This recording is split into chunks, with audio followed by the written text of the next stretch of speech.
Ease yourself back into consciousness.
Ease yourself back into consciousness.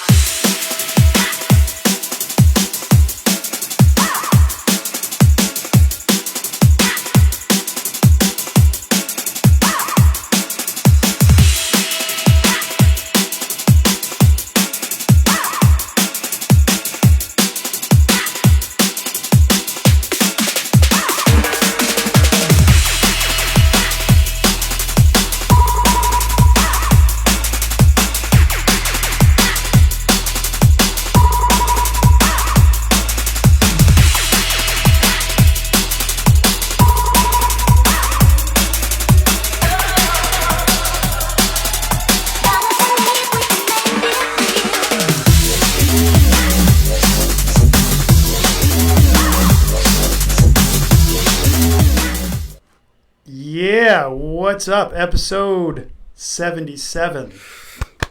Congrats. Yeah, 77 of anything, right? Yeah. Episode 77 of the Wes Smith Variety ShYo. Yeah, with special guest Erick Diaz. It's me. That's what's up. Hey, man. How's it going? Hopefully people pay attention and they don't decide I'm not listening to it anymore because I'm on it. So. Never happens, dude. Oh, okay. If anything, they come in there and they're like, who's that fool with the thing behind him? Oh, they're like, not that guy again. Yeah. No, all good, man. So let's see. Today, I always give a few little event type things at the beginning. Yeah. You got a bunch of events coming up. Let's start with yours, man. Okay. What's going on? What's coming up? Probably this weekend. Let me mention a couple things. A couple things I'm not playing. So I'm playing for Friday and Saturday at Omnia. And then I think I'm going to be doing a pre-party for Cross Festival. It's either on Saturday or Sunday. I haven't announced it yet, but one of those things. And then hopefully in between there, I'll be attending the festival, having some fun. Cross is this weekend? It's this weekend. Oh, I'm gone. Yeah. Dang. Yeah. Man. There's so many parties I would throughout totally the city. hit you up, man. Yeah. That would have been a lot of fun. There'll be another one in October. So All right. October's All the right. next one. I got to make a point to be here during that time when the next one comes. Yeah. Have you been? Dude, I've never been to No? Cross. Yeah. In all the years that I've been here, I've just never been like, I think I've never been here on the weekend when it's happening. Yeah. So I need to carve it out, Yeah. make that happen. Yeah. All right. So, all right, couple gigs. Anything else coming up? Weddings, No. funerals? No, hopefully not. Hopefully not. I mean, besides that, just, everywhere in between from Bang Bang to Spin and to wherever else that I can maybe fit into or that I want to fit into, right? Days. We're going in all the crevices today, man. Yeah. Yeah, cool. Let's see, on my side, that little tune that was playing, that little drum and bass tune was one off my most recent EP. It's off Magic Carpet Ride Remixed. Oh, yeah. So that was an album I did 2017. Oh, wow. So I just did 5 remixes, and that one is actually an original that just wasn't released because the album had one drum and bass track at the end. Yeah. But since I'm not really a drum and bass producer, Yeah. it was kind of an album thing, and I didn't want 2 of them on there. For whatever That's reason. true. Yeah. It was like a mix of 4 or 5. People will start booking you to genres. do drum and bass stuff. You're Whatever, like, man. I'm cool. I've only got a I'd be few of cool them. with whatever. I've only got a Yeah. Just one tune, man. Yeah. Yeah, how funny would that be, though, dude, if it's like the one drum and bass song you ever made and put on an album just blew up? That's totally possible, And right? Then, and then now all of a sudden you're that guy. And they want you to play at like drum and bass specific events. That's it. Would you I try would and do it? Would you Sure, try and do it? dude. Yeah, I can yeah. DJ anything, dude. I'm sure you can too. Yeah, absolutely. But do you have enough like right now, or would you be like, I gotta go start? I wouldn't have digging? enough of my own work. Yeah. I've probably made 10 of them over the years. Oh, okay. Half of them were really bad. Yeah. And then the others were album worthy. Yeah. Yeah. So, but yeah, But with you, man, and your stuff. So that's all I've got. That's out this week. That came out today. Nice. Did a little invite out there. Bunch you probably got bombarded. Thank you so much for anybody who's buying it or listening or streaming or whatever. You can find it everywhere. It's westsmithyo.com. You can see it. There's a post. All the links. All the everything except Snapchat. But Erick, man, so the description that I had, resident at Omnia, which is for anyone who's, San Diego or even not San Diego, just so you know, that's the same Omnia that's Vegas that some people may have experienced, right? That's right. Same club chain. There's one in Cabo. Yeah. Is that right? Is there another one? It's like one of the biggest grossing clubs in the whole world, It has, yeah. And let me, a lot of people listen to this now or later. Some are music producers and nerd out on that shit. Yeah. Some are DJs and nerd out on DJ workflow. Yeah. And some just cruising by, listening while they're cooking. Mm-hmm. And they may not realize that, Omnia is, to me, I've been around the world a few places and gone clubbing in a lot of those places. Yeah. And Omnia is big, man. Huge. They do everything right. I mean, In terms of running a business. Yeah, I mean, you came the other night, right? And I had a blast, dude. I'm really glad you invited me to do that. I don't think you knew I had seen you before. No, that's when I first met you. I remember with the Claude Von Stroke show. Yeah. After that, you sent me a message. Yes. And I was like, oh, thank you so much. And Yeah. Yeah. Yeah. And that was the only time. You did mention you came to the Tiesto show, and I opened that show up. Yep. Which, was bananas as That well. was nuts. That was nuts. That was honestly crazier. Maybe not more people. I mean, look, capacity. Yeah. All the shows I've been to there looked at capacity, but that Tiesto one, for some reason, maybe it was just his music, people were more consistently seemed to be kind of bouncing off the walls. Yeah, I think so. Right. I think you're right with that. Like Illenium was good music, a lot of drop. It was build. just a lot of people were just like the drop, go crazy, and then there's a whole lot of lighter type shit for 2 minutes, right, 100%. or cell phone, and then there'd be like an explosion, heavy though. 100%. How long that was real heavy music, man. Whoa, yeah, that was crazy. I figured if the guy before you played, what was the guy's name? Do you remember the guy? I think it was before William him? Black, if I'm William correct. Black. Yeah. Well, I hope we got it right, dude. Shout out. Yeah. I thought he did an interesting job of warming it up, Mm-hmm. but I was also thinking, man, this guy is going pretty heavy. Yeah. By midnight, like, what's he gonna do after an hour? Well, and a you know, half? it's Like, that's funny what I was because thinking. it's different from playing a let's call it a mega nightclub like that, right? It is. It's a super club, dude. Yeah. Whatever name you give a club, you, me, and anyone listening an hour later, like, whatever name you give a club, Omnia is that. Yeah. At the top of that chain. Yeah. Without going into festival land. Exactly. Yeah. So, on these mega clubs, sometimes if you're playing like a smaller place, the headliner will always request through the management for you not to get crazy, right? Okay. But when you're playing one of these big clubs, like the management at the club wants you to get to that level because they want people partying and drinking and hopefully spending a bunch of money. Yeah. So if you see me at another place, me specifically, I'll usually play a little bit more mellow up to the headliner, and then the headliner just takes over and takes it to wherever he wants to do it, Right. But at those mega clubs, they tell me specifically, like, don't like, just keep, don't go too slow or keep it too mellow, How long have you been associated with Omnia playing? Since they first opened in San Diego. I think it's going to be 4 years this year. And for the first 7 months, I was the only San Diego guy playing. They would fly out people from LA and Vegas to open up for the other people because they didn't know who in San Diego was around. But before that, the people that worked there also worked at Stingery, which was before Omnia was called Stingery, a different nightclub, different setup, and they had recommended me coming in to play. So I think it was the first weekend. I started the first weekend 3 or 4 years ago. I think this year will be the 4th year. Yeah. So. All right. Yeah. Sounds about right. I guess it was probably about 2 years ago. I think when I went to the Tiesto show, and then I also went to the Jaws one. I think you played. I didn't play the Jaws. You didn't play that one. No. Yeah, I didn't recall seeing you there. Mm-mm. Yeah, those are mental. Yeah. So so that's pretty intense. So from 4 years of that. Yeah. And pretty. How many? It's once or twice a month. Yeah. Hold on, real quick. One second. We have a special guest. Yeah, we might have a special guest. Sometimes it's autumn. It happens every now and then. It might be a rabbit. Who knows? Hold on. Yep. Chill out, folks. We'll take it. Thanks, man. Oh, special delivery. Amazon. There's a delivery. You can never get mad at Amazon packages, right? They're so exciting to open. It was Amazon. I was doing some. I was doing a test. I was gonna have some. What's that? Amazon Now. Oh yeah. Delivered. Yeah, man. Nice. Well, I will say that's the first time I've ever had Amazon as a special guest. I should have just had the guy come in here and chat out on the camera, right? Yeah. That would have been pretty funny. But what I was saying was about Omnia and being there those years. I don't even know where to start, man. With talking about just the people you've played with, opened up for, teed up, if you will, to play. Just dig in. What's a few of the favorite nights?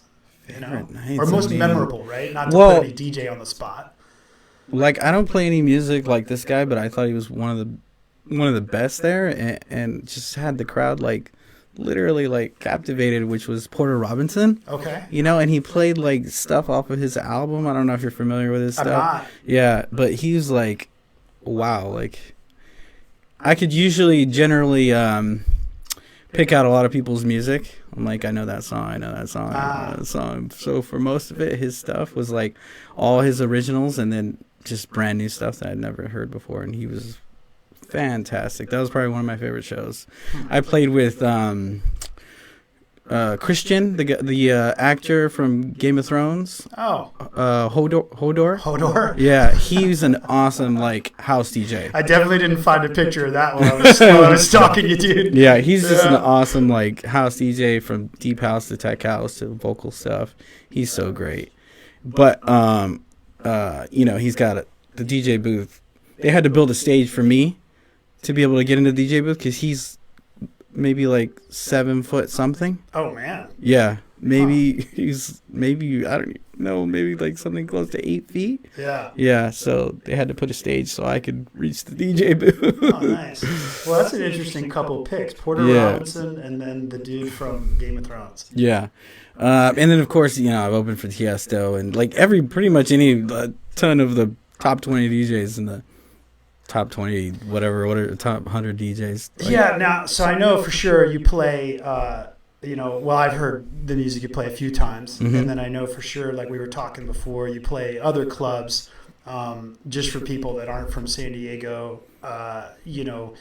We've got, let's say, Bang Bang is a little bit different clientele, if you will. And just DJ talent attraction, like the booking is different. Yeah, I'd say there's a lot more maybe external promoter parties there. From yeah, time to time I'm blessed to be able that. to be able to play those two different types of worlds. Yeah. And I'm like, I think I might be one of the only guys doing that thing, right? Playing a big mega club and then kind of the cool underground club, I guess you would say. Although Bang Bang's pretty fat. Spin goes even deeper. And Spin goes even deeper. But I've been playing Spin for close to 18 years now. So that's not to you. That's not like a... when I first turned 21, I was asked to be a resident there every Friday night, but it was called Montage back in the day. Okay. Yeah, and I was, I gave this guy a mixtape, and he just loved it and wanted me to play, but I wasn't 21, and they wouldn't budge or anything like that. So he said, when you turn 21... you come and play every Friday, so that was just awesome. a DJ. You couldn't be in there if you weren't 21. Yeah, yeah. And that was literally 18 years ago in December. Huh. Wow. Congrats to you, man. Yeah. Longevity, dude. Yeah, man. Longevity. A little comment side note there was I was just in Guadalajara for 5 weeks, and there's no... they don't care who's in the club. No, I don't think it matters, dude. It's that like old school style, right? We used to be so hidden, and like as long as the music was good, nobody really cared. It wasn't like we were on show.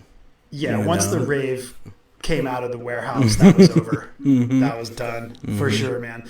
So playing across those three things, like, now this is funny. So I think it's funny. So if I tell some people, if I'm like, hey, I'm going to run down to Omnia to hear Erick Diaz, and it's always an interesting reaction, because it's like they may or may not know you, let's just say, but then they'll know Omnia, let's say, or maybe not. But if they do, it's always this mixed thing. Like, it's kind of funny, like somebody would go to hear a person at Omnia but not go to Spin. And of course, it happens vice versa, right? Like, I'm sure there's people that will go to one venue or the other, right? But not, but not both. Yeah, I guess it's just depending on them and their style. You know what I mean? Like, I feel like I fit into many categories, right? Right. And I don't want to just be stuck at one thing or only do one thing. Yeah.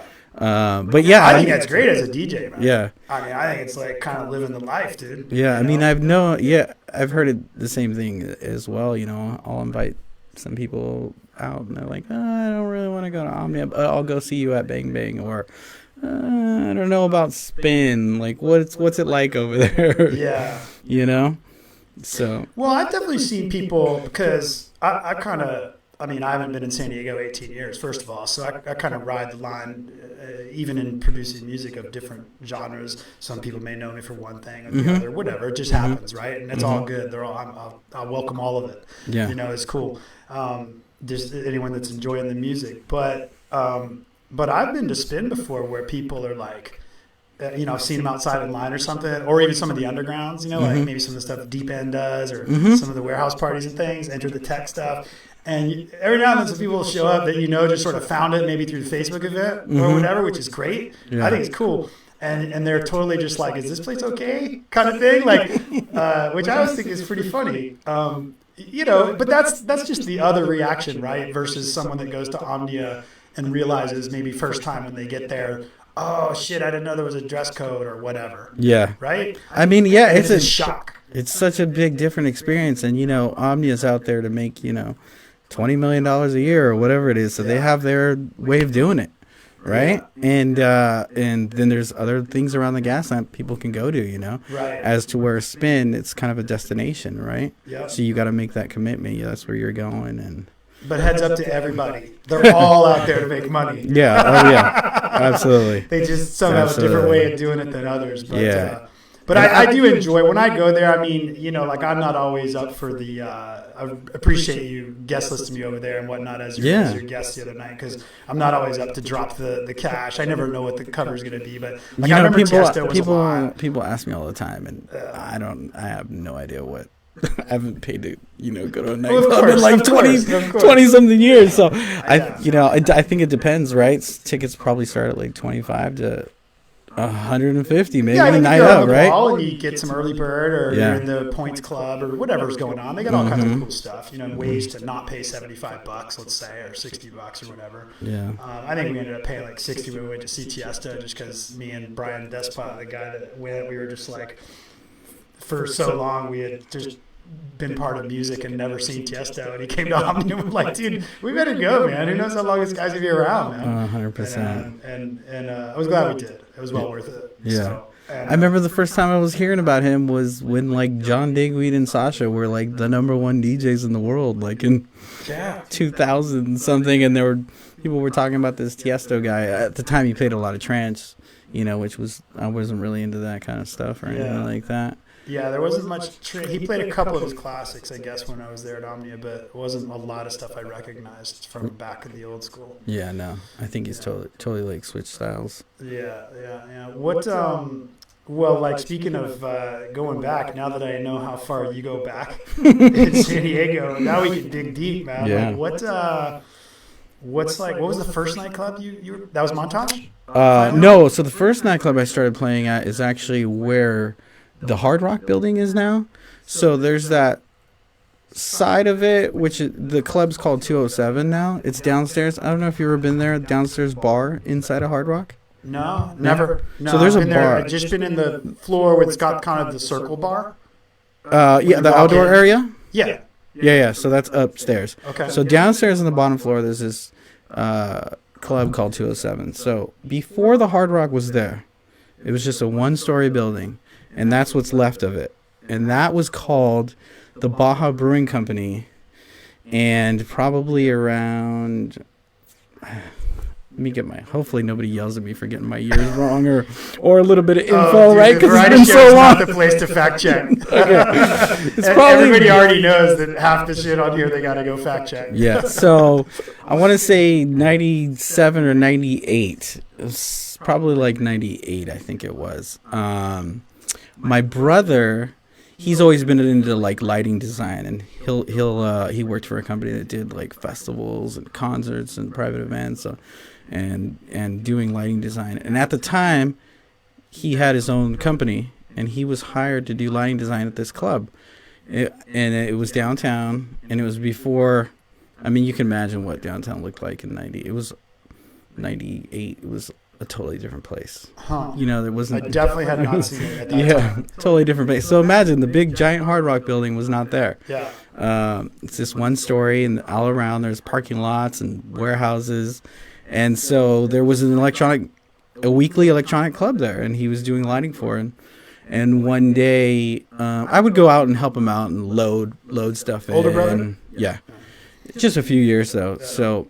I would go and help him load stuff in, and I met the people there. And then one day, one of the DJs just didn't show up, so he called me. He's like, dude, they need a DJ right now. You come bring your stuff over. And I'm like, well, are they going to let me in? I'm not even 21, right? Right place, right time. Huh? Yeah, so he's like, oh, we'll take care of it. I know these people. So went in, played, and they asked me to play every week after. That's awesome. Yeah, so that was probably that was my first paid club residency, I guess. At the time, did you feel like you were a good DJ?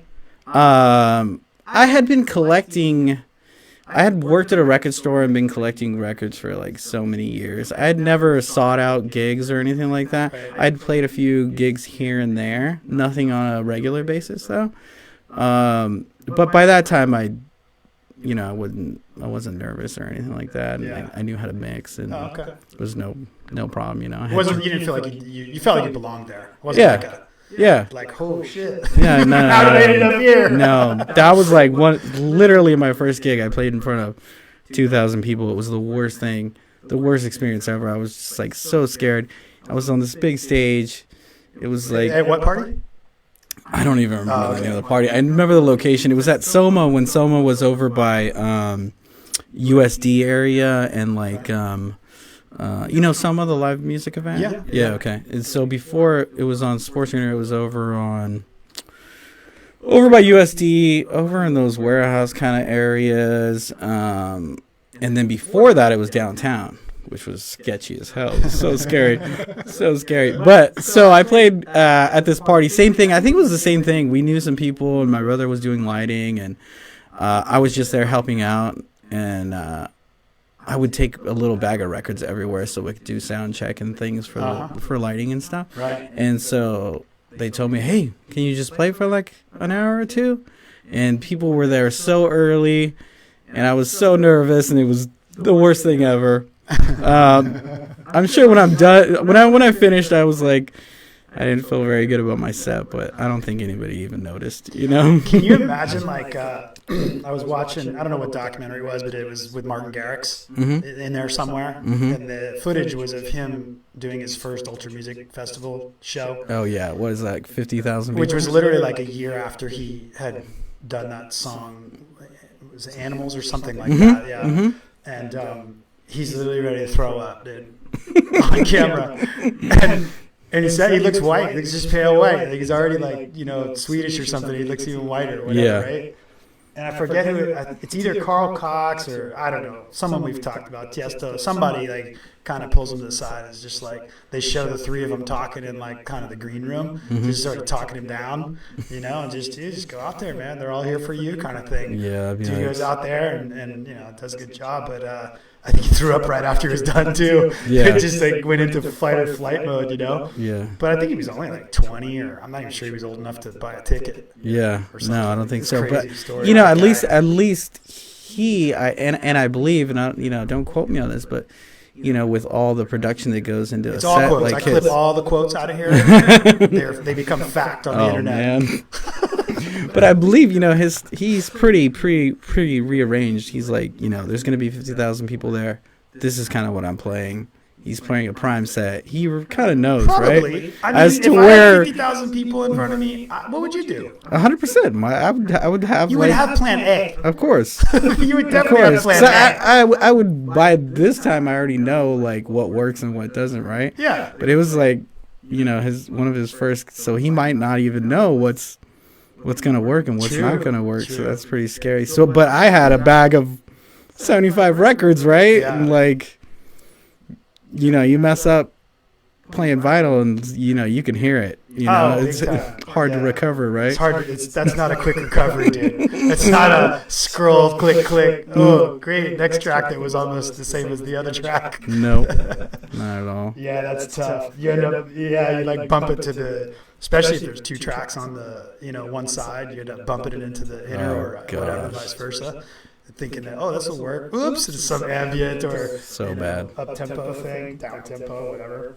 Yeah. Spoken word. Yeah. Yeah. Well, man, so that's okay. So that's a little while back. Then let's see. So that's a stretch between then and Omnia. So like, I don't know, choose your own adventure, man. What would you say? I don't know. Like, there's pivotal like spots for people, right? And I think people are interested in hearing about those from especially like up and comers. Like, we've got a great burgeoning DJ and DJ producer community in San Diego. I think the ones I know, I think great. Maybe we'll talk about a few of them in a minute, but like they're all kind of looking for some guidance on kind of how do I know, like how do I know what is a moment that I should make sure I pay attention to? Yeah. Well, I mean, getting to know as many people as possible in the industry, right? Because you never know. Like some of these people that I've worked with, like were like a promoter and now they're a manager of the nightclubs that I work at, or like were people that passed out flyers, like literally things like that, meeting people. I went to, when I first started going to like raves in 1994 and California, I assume? Yeah. All here. All California. Yeah, all California. And I really made it a point to like meet as many people as possible. I wasn't DJing at that time or anything like that. I had started collecting records because you couldn't get underground music really anywhere. Like you didn't go into Tower Records or whatever those other stores were and just find like underground electronic music. You know? Yeah. So I would go into the one little vinyl section in Tower. No. Yeah, so I would go into the Armand Van Helden Ace of Base remix. That's a great one. Which is a great song. I believe that one too. We made me laughing a little bit. I only mentioned it because it was a fantastic song. So. He's playing at Cross this weekend. Oh really? Yeah, I'm so sad though because I believe he's playing a later slot and I'll be at Omnia already by that time. Yeah.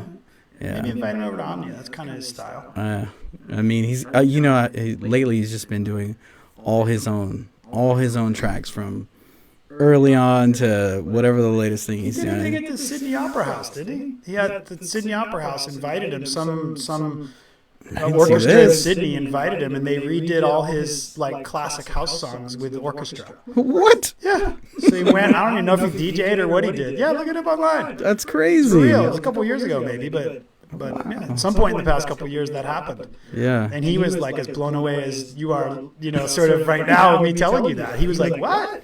But he was like, "That's cool. That's cool, great, man." I mean, that guy's had so many hits. It's like, whoa, Everybody knows at least 5, right? Armand songs. Even though they don't know his name, they know 5 Armand songs, right? Yeah. If you said them or hummed them, and then we're like, yeah, that's Armand. Yeah. He kind of like started that whole with that sound with that heavy bass. Started that kind of speed garage here in the United States. Sure, in the United States, I would say he's one of the guys. Yeah, it was Spin Spin Sugar was the one. Yeah, tune, right? Who's the band? It's hilarious. I don't remember the band. I have no idea. Wait, was Spin Spin Sugar C.J. Boland, or was that? I think it was a rock band. I thought it was a rock band. I remember listening to him tell the story. Sneaker Pimps. Yes. I remember him telling the story of it because it was totally unlike the band, the song that he, the remix he did. And I remember him telling the story at the time I lived on the East Coast, and it was something to the effect of like they sent him all the stems.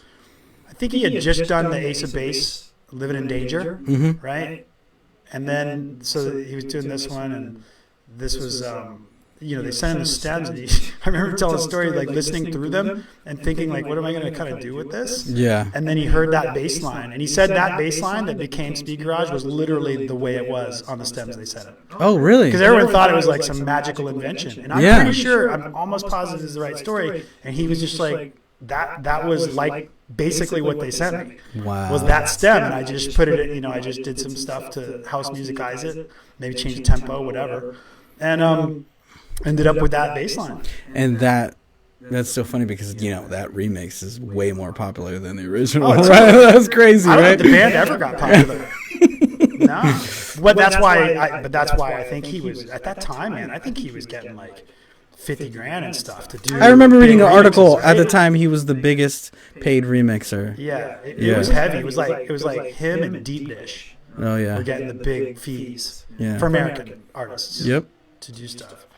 Yeah, go Google that one, folks. Armand Van Helden, Sneaker Pimps, Spin Sugar remix. And by the way, he's got one of my favorite Boiler Room of all time. Him and he was going back to back with who was it?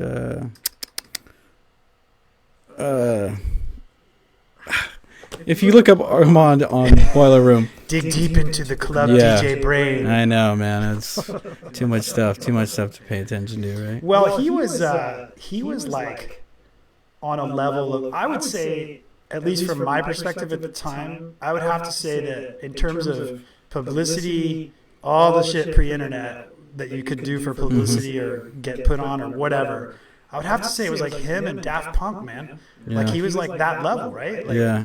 I just remember him being everywhere. Yeah. Everywhere and on everything. Covers of Yeah. magazines. Crazy. 100%. He had that like Cool style. Always had cool style. I remember he had the almost like gangster persona of Ollie G at that time, right? With the super tight, small sideburns. Yeah. And always like the freshest like shoes. Yeah. Always sneakers too. I think I remember seeing him like him and Josh Wink, I think, were like interviewing each other in like Mix Mag I gotta go find that or on Mixer Mix Mag, DJ Times. One of those. Yeah. Or maybe Herb. Remember Herb magazine? Yeah. Yeah. Or Herb. And in the interview, he was like, "Hold on, I'm gonna do some push-ups for when they do my photo shoot." It's so great. Rocky style, man. It's so great, man. Yeah, man. I was about to say Claude Von Stroke. No, sorry, Claude Van Damme. Jean-Claude Van Damme. Yeah. Slightly different people, folks. Yeah. Slightly different. Maybe about the same age, though. Who knows? I don't know how old Claude Von Stroke is. That was a great night, though, at Omni, too.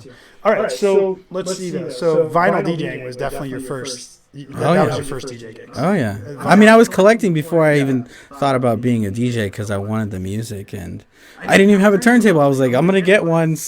Would you actually buy vinyl records, and that's I what would. you played them on? I played. You a music fan? Yes, because you couldn't get music anywhere, and I was like, I started going to as many record stores as I could, and I'd walk in there. Sure couldn't hear on the radio. No, there was like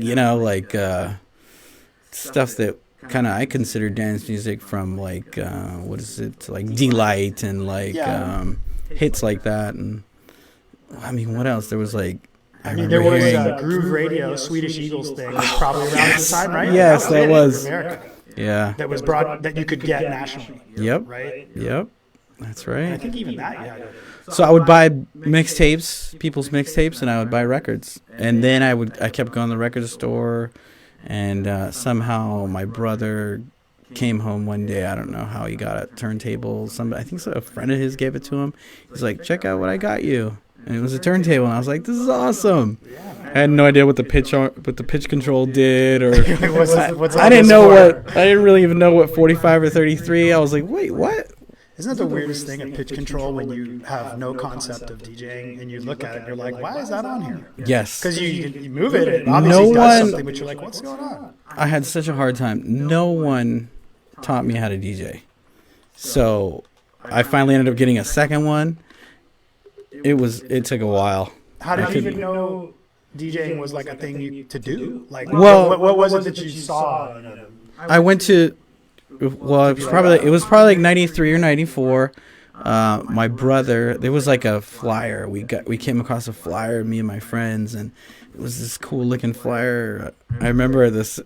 I ended up becoming friends with those guys later on. The guys that did the party, a bunch of nuts. Anyway, but so there was this flyer going around high school or whatever, and me and my brother were like, "Let's go," and my friends were like, "Let's go," and a few people were like, "Let's go to this thing," and we knew it was a rave, and so I think it was just ended up being me and my brother. None of my friends went, and so we loved it. It was really cool lighting, cool music. So that was the first time I really ever saw a DJ, and I had no idea what he was doing. I thought all the buttons and knobs were making the music. I had no idea, literally no idea. So that's an interesting take on it. Yeah, I literally thought he was making some of this music like live. I didn't know how it was coming out of there. Do you think there's still people that I mean, there definitely are, right? Like, what percentage of people do you think go to Crossed and just have no idea what the person up there is actually doing? Well, it's become popular culture, so I would assume 95% of them know what's going on. I bet it's higher than we think. You think so? Yeah, I bet it is. That'd be interesting to go and ask. Because what would you do? What would you do outside of learning to DJ or having a friend that does it? Which, granted, that's a lot more likely now. Mm-hmm. But if you don't have that, how on earth would you process that someone is up there, like pitch bending 2 tracks, beat matching them, and mixing them, as simple as that sounds to you. Yeah. Maybe you're right. Maybe they're just, and if you're younger especially, right? Like, it's a pretty young crowd goes to Crossed, right? So, like you've only got, a few years to figure that out. I guess you could have seen it online. That's a difference now. Yeah. Right? But who watches, other than Boiler Room, like who sits around and watches DJs mix? Yeah, I don't know. Like we listen to them. Yeah. But no. it's some pretty boring ass shit watching someone DJ, isn't it? At home. Yeah, I don't. No, I'll just listen. I like to listen. Dude, I heard one of the funniest comments the other day on Facebook. Like, oh, by the way, you slid over. I was gonna scoot you over. Uh-oh. You're good. You're totally good. Well, you brought the fashion, dude. I don't want that to go. I don't want that to go. I don't want that to go unseen, my man. Yeah. What was it? It was somebody talking about. It was basically just a statement. Someone was like, "Why does every DJ over 40 have to live stream their mixes from their bedroom?" Something like that. There's a lot of them out there, man. I mean, if you enjoy watching it, you enjoy listening, it's just a different platform. I don't go. It doesn't for bother it, me. I just thought it Yeah. was funny. The person posted it. Yeah. The thread of the comments that ensued. Over 40, huh? Yeah, everybody will jump on the. Well, because there was some truth to some of it that was just funny, right? Like, I mean, who cares, right? Fine, DJ live streaming. Who gives a shit? We're live streaming this, like, whatever. Yeah. That's one of the beauties, right? But there were some funny comments, like, at least change your pajamas, or Oh my. like gosh, they're hanging yeah. out in their boxer shorts doing. Now, maybe they're just making some funny comments, right? I think it was. Yeah, they weren't calling out any names, but I think it was funny. Mm-hmm. It is. I don't know, it's pretty funny to me when people have like sort of a positive, snarky, good time online Mm-hmm. versus like really going after somebody. And, Well, without the sour, there ain't no sweet, right? So. yeah, that's true. Quotes. That unquote. That clip and quote. Well, so when you got out of the, I think about 20 minutes ago, the question I asked. Oh, what was it? Did I answer anything? I don't think so, but it's okay. Like, All right. I've gotten pretty good at going back to like 10 minutes ago. The question was these like points in time that you remember for you that were sort of pivotal for you in whatever you're doing today. Your answer was great. It was like for younger gen to, meet people, just be cool, don't be a dick. Basically, Okay. it was my version of what you said. 100%. Meet And people. And, Yeah, meet people as much as possible. But for me personally, I think, going back to record shopping, I started going to so many events, right? I just loved electronic music. I was into it, and I wanted to see all different types of it. So I kept going to the record store every week, getting new stuff. And one of the managers, which was a friend of the owner, was like, "Why don't you just work here? You come in here like every week. Yeah, right. Why don't you just start working here?" So first he's like, moment, I definitely got a minimum wage employee right here. yes, yeah, because I was like, I don't know, 18 or something, right? So I was like, oh yeah, this is awesome. I'll work here. Yeah, no problem. So that's what really started out as me becoming like a house music DJ. So he's like, okay, this is what you're gonna do. Because by that time I started, every record I got, I would read liner notes or whatever it said, produced by or out of this studio and this and that. So I started waiting for the new records that were related to anything, stuff that I liked. Okay. Right? Yep. So by that time it was all house music that I really was into, and he was like, why don't you just come in? You can be the house buyer. You can talk to all the distributors on the phone. Oh, dude, that's a lot to be the buyer. Not just work there. Yeah. So I became the house music buyer at without Google. Yeah. Oh yeah, it was crazy. So, SoundCloud. they'd fax you the list of what's coming up, and they give you a little description and it says sounds like this, or kind of like this artist, or from this label, and things like that. So I became the house music buyer. I worked with Johnny, which you had on the show. Oh, Johnny Finn. Yeah. Oh, nice. Yeah, I think he is the one guest that mentioned you. Yeah. For some reason. In my mind. And he was the trance and kind of tech guy. Yeah. Yeah. And I was the house guy, and then there was a hip hop guy, and He's techno, dude. Techno. Yes. Get it straight, man. Sorry. I don't know. Okay, sorry. I know you're not techno because you don't wear enough black. So that was the first pivotal moment, I guess. All right. Really. And was becoming well, working with the record store, but really being the buyer. Being the buyer and having like dance music starting to become a profession, I guess, right? Okay. Because, You get paid? Yes, exactly. Maybe not for DJing yet, but I was working at a record store. This was before the couple DJ gigs you were telling me about? No, I had played a In few town. already. Yeah, it was like all around the same time. Alright. It was all around the same time. So then going, well, people came to the record store no matter what, even if they didn't buy vinyl, because they would come and grab flyers to see where the next party was or get info. Yeah. And not only did our record store, it was also a sound and lighting and rental, and you could buy equipment. So everyone came there. And it started out as this little place and it became this huge place. I mean, we had probably like, I want to say 50 listening stations. Wow. Yeah. Here in San Diego. Here in San Diego. It was in Claremont. Like 50 listening. Imagine that. Turntable, I'm trying to think. mixer. Yeah, we had like 5 at the record Yeah. store I worked at. What store was it? It was when I lived in Washington, D.C. It was Music Now. Oh, okay. So you went to like Fever and like Buzz Yeah. and all that stuff? I was there at the beginning of all those. Yeah, like Scott Henry Yeah, and for sure. Feel Good. Scott Henry, Feel Good, Leaving the Gate, Yeah, BT, Deep Yeah. Dish, they all came out of there. that's right. Yeah. A friend of mine lives in PB. Is from DC too. Oh, Yeah, Thievery we used to- Corporation. We used to talk about it all the time. That's like those are all like the. I played with Thievery last year at Embarcadero. It was Oh, awesome. man. Yeah, Yeah, they those did are a- like all the DC people that Made took it. off, Made it like big. went crazy. Yeah. At Whatever that happened time. to Scott Henry?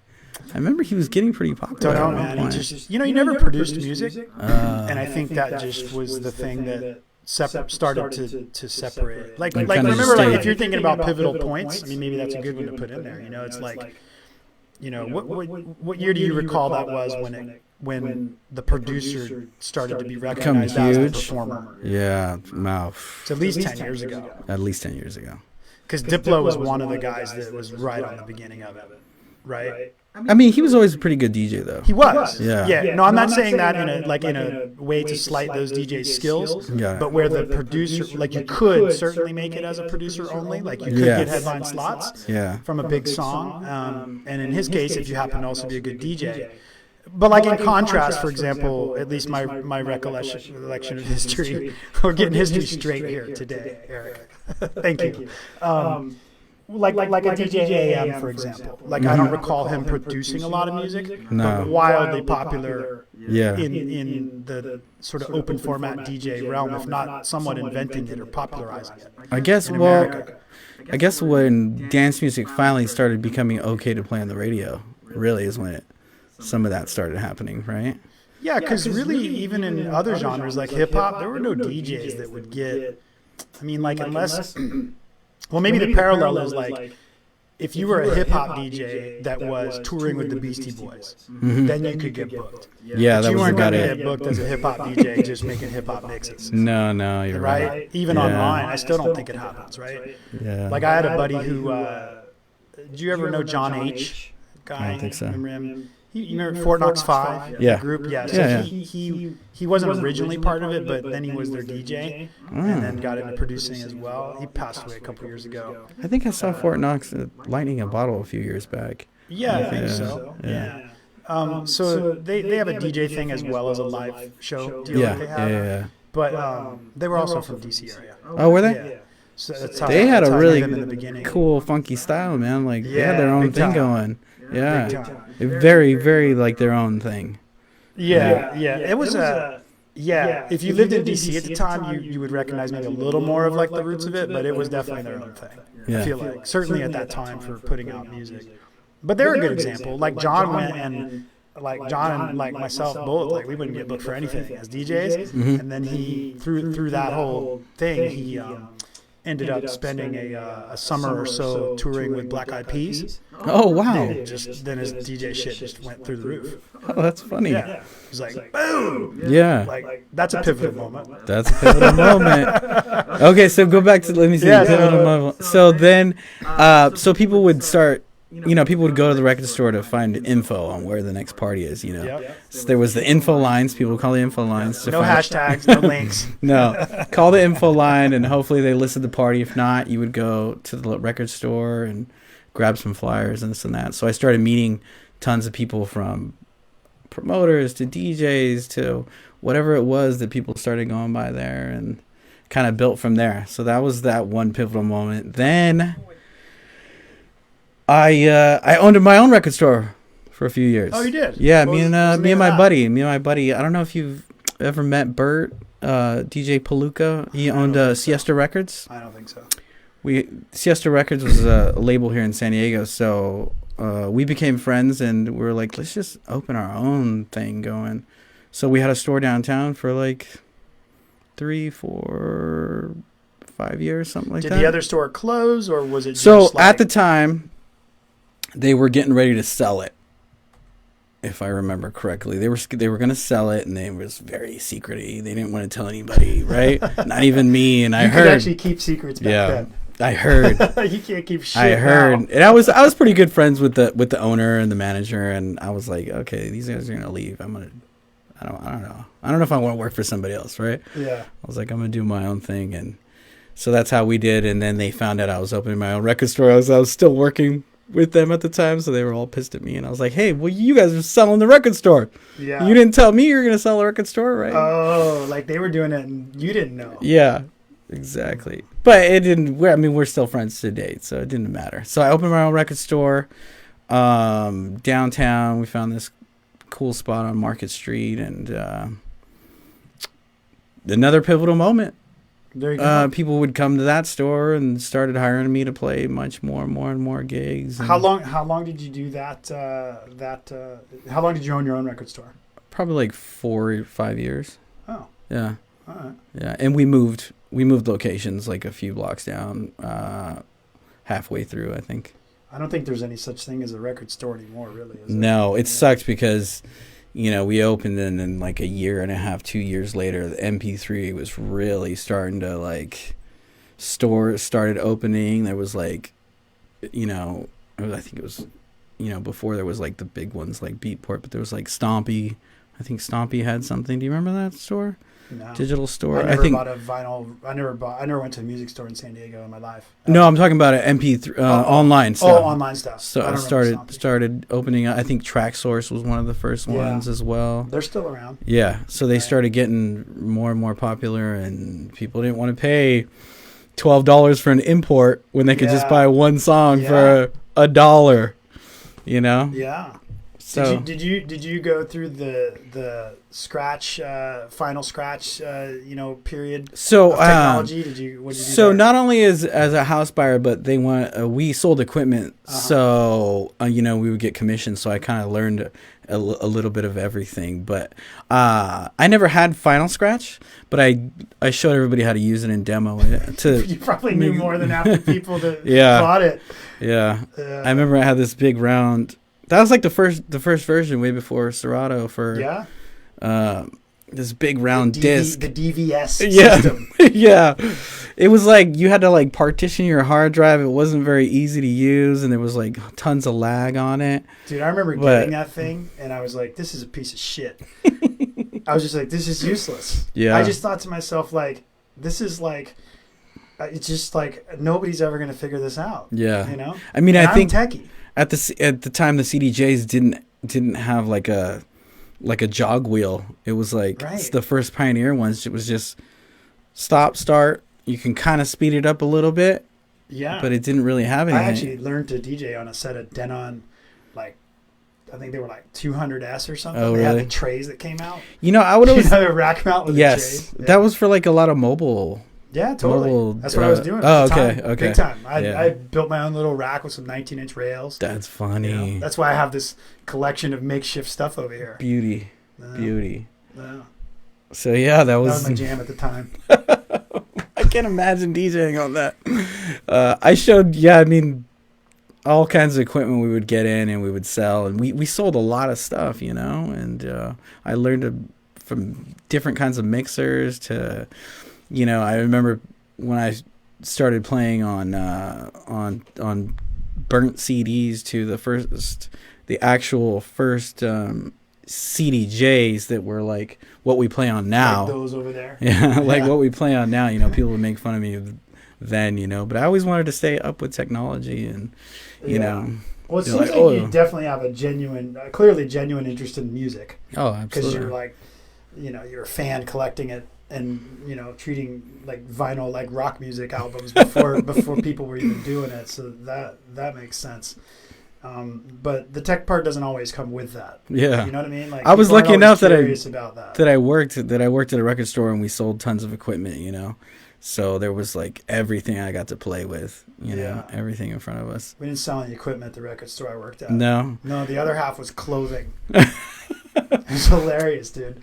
And the funny part was the clothing store, at least for a while, was owned by the legal firm, small group of people, but the legal firm that represented BT and Deep Dish.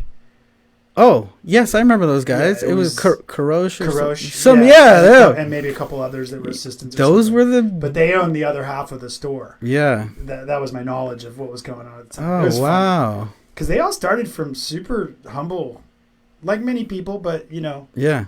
There certainly weren't rumors that they had all been handed a wad of cash, and they just took off. They weren't manufactured. Money to burn. They weren't manufactured. Right. Yeah, and I don't think they had a lot of money to burn. They were hard workers, man. Yeah. All of them always around that place all the time. Yeah. I was just there on the weekends, like 2 days a week. Nice. Yeah. Because they didn't want to be there, or they were hungover probably, or whatever. Yeah. And I just didn't party like they did at the time, that's for sure. So I had no problem coming in like early Saturday, early Sunday, and I'd do the music store side. Yeah. It was cool too, though, because there was all kinds of hot chicks that worked on the clothing side. Yeah. It was fun. Like, that's who came in there to shop, dude. Like, they would come in there like somewhat early, but nobody was in there buying records on Saturday and Sunday. Yeah. Right? It was like Thursday, Friday. Yep. Or Wednesday when the shipments came in. Wednesday when the shipments came in. Yeah. Yeah. Or Thursday, Friday when the DJs came into town. Yeah, I remember I would get phone calls like, Eric, hold me a stack of the new stuff, Yeah. But we were selling tons of stuff, so we would order like if I knew it was going to be pretty big, I would order probably like 75 copies or something, which is a lot. You're lucky to get your hands on that. That is a lot. 75. Like yeah. No, if I knew it was going to be a hit, I was like 75 copies. I remember. I learned a lot about trance and sort of like acid techno at the time because the Levin, who was the store owner of Music Now and then the label co-founder or something along, maybe Karosh or somebody else, like that's totally what his thing was. So they would always buy this stuff, even if it was stuff people weren't gonna buy. Yeah, they would always get it. All the promos and stuff. Yeah. It was amazing how things changed. Like, speaking of pivotal moments, it was like when that first BT record hit was like June or something. Do you remember any BT records? No, but I did. Flaming June? Early on, I remember seeing him perform, and he had he was one of the first people that almost brought like this whole like produced setup, like lighting rig and truss and stuff to this small little club. Oh yeah, to this day he's the only person I've ever seen actually really play live. Yeah. Electronic music. Yeah. I remember he had a whole rack of keyboards and like solo too. Not like 4 people rolling deep. No, totally solo. Yeah. The guy was busy. I can't remember any of his songs, but I do remember him performing, and of course I knew who he was. Well, fortunately we have the interwebs. Let's see real quick what pops up with little BT discography. Is he still? What is he doing these days? Still plays shows. Does he? And if you go and there's this, you can see over there. He's still, inventing hairstyles and doing his thing, man. But good for him. Whatever those first couple records are, I remember like this distinct change at the record store. Like, dude, we would get every white label from every progressive trance house label on the planet coming into that store. Nice. Since they were the label. They were the guys. Everything would come there. Yeah. It was pretty wild. Yeah. Yeah. Yeah, that's him. He actually looks a little bit like Scott Henry did back then, huh? So wait, was like Yoshitoshi around back then? They were also in the same building and Yeah, store. yeah. Okay. It was all like Got it. right there in Georgetown. What else? Chiram and Dubfire had another label prior to. I don't remember what it was before Yoshitoshi, but it was something. Yeah. Yeah. I can't remember. Yoshitoshi's the one that blew up. Huge. Crazy, man. Yeah. Yeah. They're still both. Well, Sharam is like Ali is Dubfire. Yeah. The techno DJ. Yeah. He's like went completely shot off in a whole other way. Yeah, he's played it. Done I think great. he's played at Cross Festival. I think so. A like 2 time years or ago? yeah. Yeah, something like that. Yep. Yeah, he's a talented dude. I don't know what Sharam's up to. I saw some video online the other day related to Yoshitoshi. He was in the studio doing something. He was like giving a little clip of some track, bizarre track. It was weird because I remember Yoshitoshi, like, you know, they had a progressive sound, and then all of a sudden they would put out a record like Eddie Amador house music, you know, but then the next record would be like this almost in the trance vein-ish. I think they were trying to just like, do what probably all the labels try to do at some point is figure out how to grow. To market to everything. Just figure out how to have like sub-labels and this and that. Yeah. You know, like I got some buddies, you familiar with the OKNF collective out of New York? I don't think at so. all.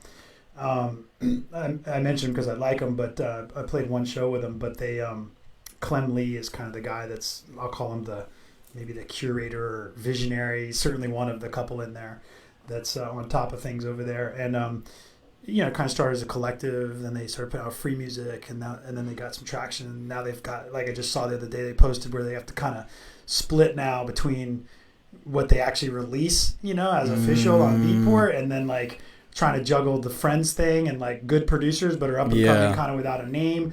Not to put words in their mouth, but this is just something everybody goes through, right? It's like, okay, now what do? We got like we got to a spot, like a level up, right? Yeah. But now like it's kind of like there are some decisions, right? It's like, well, we can't necessarily send stuff that would be totally cool to put out with what we were doing on the free thing, building a community and an audience. Like, we can't necessarily send that to Claude Von Stroke or whoever now that we have their ear, because, you know, they're probably not going to want to listen through like basically demos. Yeah. I mean, with all due respect to all producers, right? Like whether you made 1 beat or 5,000 beats, whatever.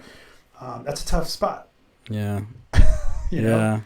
What to do there. So I think that's a little bit of what happened with Yoshitoshi. Yeah. Yeah.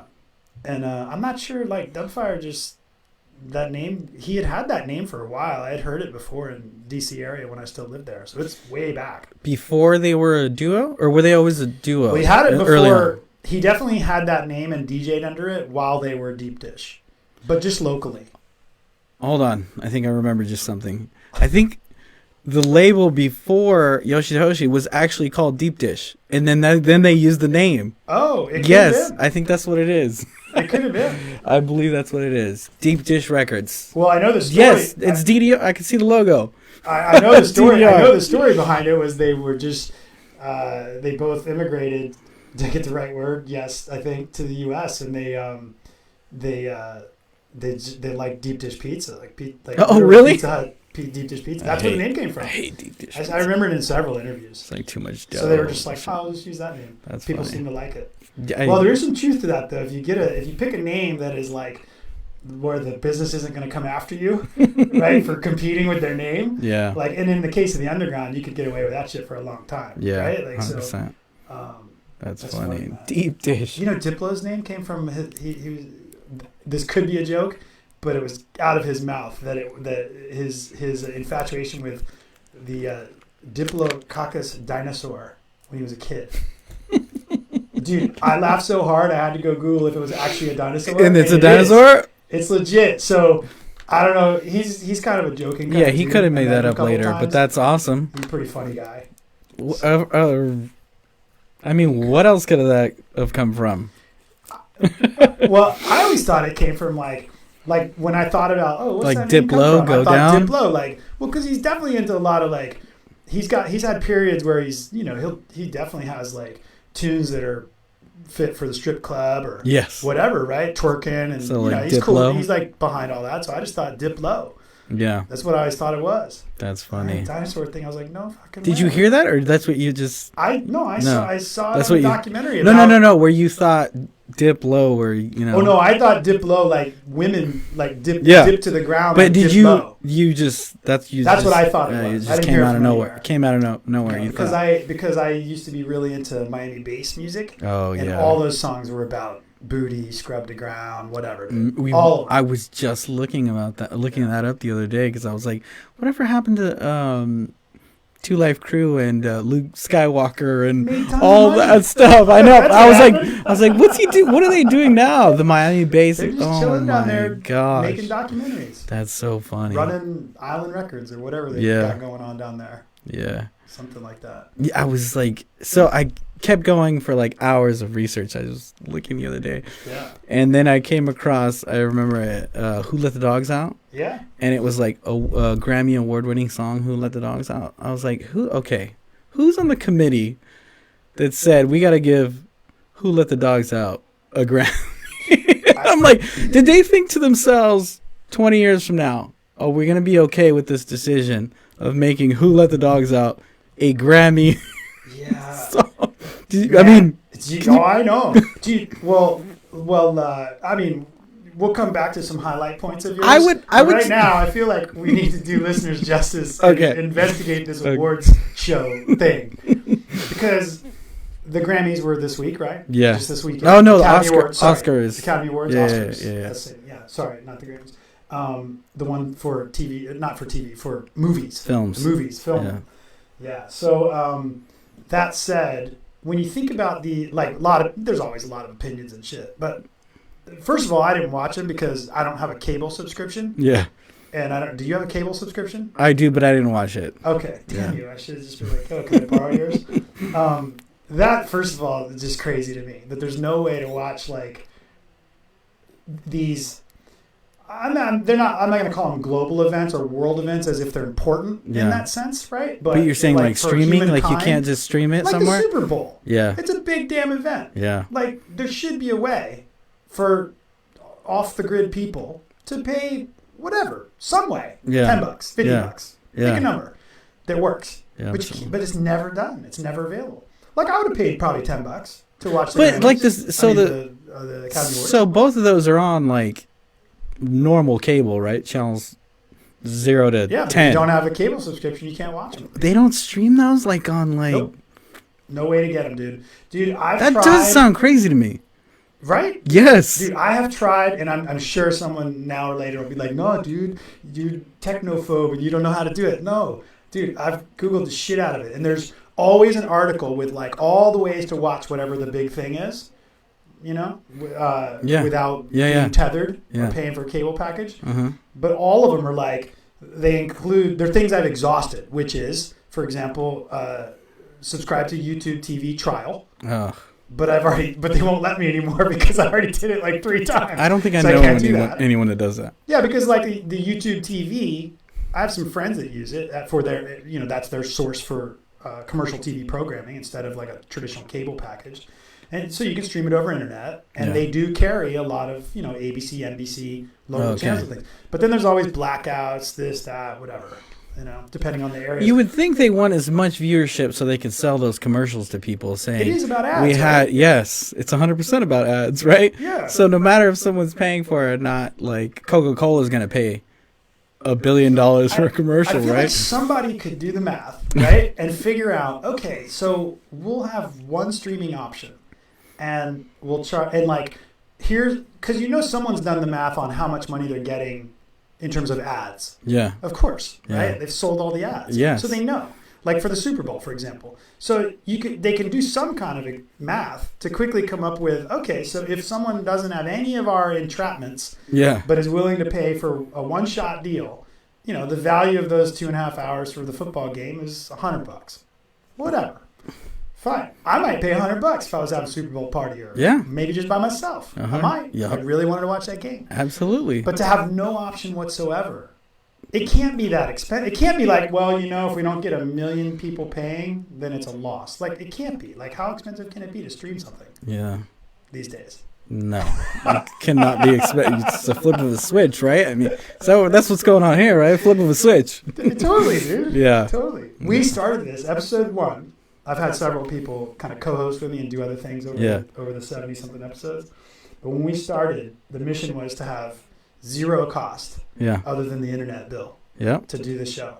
And at the time, the thing we found to do it was just Google Hangouts, is what it was called at the time. Anybody could go on there and just, it was basically what is now YouTube Live. Uh-huh. Yeah, they did away with Hangouts. Mm-hmm. But that was like the OG free streaming Google service. Oh, wow. Yeah, and it was kind of meant to compete with like these business meeting software products, Mm-hmm. you know, like GoToMeeting or things like that. Mm-hmm. Skype now has it, like there's a bunch of them, right? But yeah, I think it was just kind of like this Google Apps, version of like online meetings. Yeah, It's really what it was. It wasn't like all that popular. Yeah. We found it and we're like, oh, dude, we're going to live stream. That's cool. That's cool. So we started doing like that. But anyway, well, that was a little diversion. But so who let the dogs out? The Academy Award. Who let the dogs out? Grammy Award winning. Probably played it at the Academy Awards. Is that the most ridiculous song you've ever heard win that award? I was just because I was Googling Miami-based music and it came Popped across. up as that? Yeah, it popped up and I was like, okay, I would have to think that if I was on the committee to make this decision of who's getting a Grammy, I would stop and say, am I going to think this was a good decision 15 years from now? Yeah. Take a minute. Or like, is the record label going, these people need to get a Grammy? To the committee. Why do these shows even exist? Was going to be my question 10 minutes ago. Like, why do they even exist? To sell ads and make what is more money. What is the business model for the Grammys? Because it's got to be a business, right? Award shows is the business. Yeah. So, what did they? Yeah, I wonder how it's got to be selling the actual television. Yeah. Stream, I mean, right? There's like these giant record labels, owned, and they're saying this is who needs the, influencing the committee, right? Have you ever been to either the Grammys or the Academy Awards? No. Can normal people go? I don't think so. Not that you're normal, but yeah, no normal people like me can go. Can the underlings go? I don't think so. I've never tried though. I don't know. I've never once in my life even thought about wanting to go. I would definitely want to go. Now thinking about it, now I'm gonna have to research and see if I can. Oh yeah, when this podcast edition goes viral and someone offers me 2 tickets, you're coming. We're gonna go, dude. Please. I would absolutely go if someone invited me. I think it'd be a good time. But it seems like, absolutely. It just seems like, it could be one of those pivotal moments. You just never know. But it also seems like one of those things that would be so difficult to get invited to that it would be like bizarre to try. Like to try to go. Unless it came your way. And that would be totally cool. Yeah, I don't know. I mean, I'm sure you can find some shady publicist or a PR company that can, you give them a bunch of money and go, hey, not paying. Try to get me in there. That's the trick. Well, you're not paying. You're not paying for the ticket, right? But you're paying for the PR, right? Yeah. And yeah. Huh. Yeah. Yeah, I wonder if this was totally not on my list of things to talk about today because I have no list, as you can see. But on the awards show thing, do you think all those seats, let's say there's 5,000 seats in there watching live in the auditorium, are they paying? Are those seats have a price? No, I don't think so. I don't. Well, like. That's how they make their money, partly, right? Like getting a ticket to a UFC event. I mean, you got to think, like, some of these actors and some of these artists have a team of, 30 to 40 people behind them, right? I wonder if they actually pay, though. I wonder if they actually pay. I mean, they've got crazy money. Yeah. I wonder if they actually have to pay some amount, or if somebody has to pay some amount. Something. Like the studio or the whatever. Yeah, because to my knowledge, it's not like the Motion Picture Academy that funds it. They're probably broke. But okay, so where do the Oscars take place? For example, do we know? But any specific venue? I don't know. Well, we would think that a venue rental is actually not that much. I don't think so. Right? Like maybe And that much, I mean, like, you know, $20,000-$30,000. Dolby Theater. The Dolby Theater. Is that the one? I believe that's the one next to the... That's a good point. You're probably right. It probably doesn't cost that much more. Like, it's like a theater that probably, you know, is bought out for events, like an event space. Yeah. Right? And I think probably some old classic. The Dolby's the one on Hollywood Boulevard, or I believe it's on right there, right by... It's near Hard Rock Cafe. I'm just looking at... There's a photo right there. It's next to the... Yeah. It's next to the famous theater. Yeah, so it's not like it's... You know, some super, I've been there. You don't have to fly to the moon. You don't have to fly to the moon to get I've to been to Dolby that Theater. place, and I think... I would assume a rental of that space is $20,000 to maybe at the high end $100,000 to rent out the whole thing. You know, it's probably less than like some big clubs. Yes, because they're probably not normally relying on like the same like alcohol volume and all that kind of stuff. Yeah, so I would think that whoever, you know, they're like, oh, that's not very much. I don't know. I think it's like invite only. I don't know. We're gonna find out. We are going to find out. We're going to find out and do another episode another day. Yeah, hopefully we'll be attending. We're going to get to the we'll live broadcast us attending. If anybody listening, let's see. We got, if Joe McNulty, Mitch Dodge, what's up, dude? Brandy. Mitch. Y'all are still hanging out in here. And you know anybody that's got the inside scoop at the Oscars or the Grammys? We'll take Grammys. Either one's cool. Then let's do it. Speaking of Grammys, kind of funny thing. I went... A year ago or so, I went to a technology conference with my mom. She was visiting here, and she's not like a technologist. Oh, okay. But we were just having fun, you know, something to do. So we drove up to LA, and we're going to just hang out and get tacos, stuff like that. And she's from the East Coast. So that was a little road trip for us. So we went up there, and there was this blockchain tech cryptocurrency thing going on at the university there, UCLA. So it was free, so we went over there to it.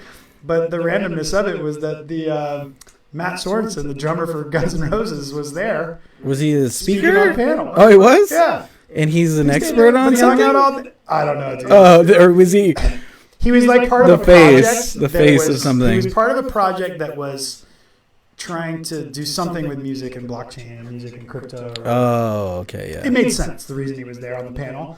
It was like people from 5 different industries, and he was from the music side.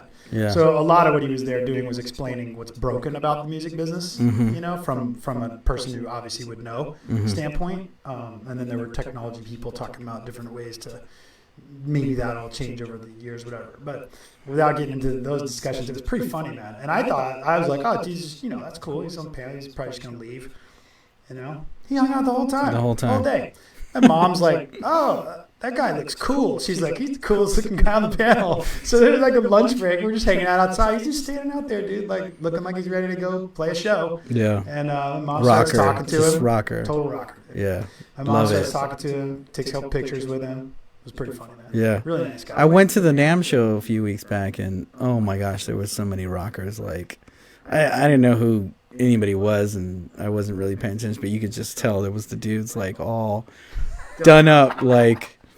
And Matt's like tall and thin, so he has that classic like rocker look. It was funny. My mom still to this day, she's just like, oh yeah, she's like, you could tell he's taken 100,000 pictures with people, you know, like because his pose was just like super comfortable, right on, but just totally like, what's up? Yeah, like he's got it down. I'm like, yeah, that happens when you're Guns N' Roses. Yeah. Have you ever DJ'd with any bands? Like. Played, you know, that's a thing sometimes. For a while, it was a thing. Like a DJ in a band? The show. Oh, before? Yeah, like warm it up. You know, keep the crowd from, you know, just keep them drinking, but not too excited, kind of thing.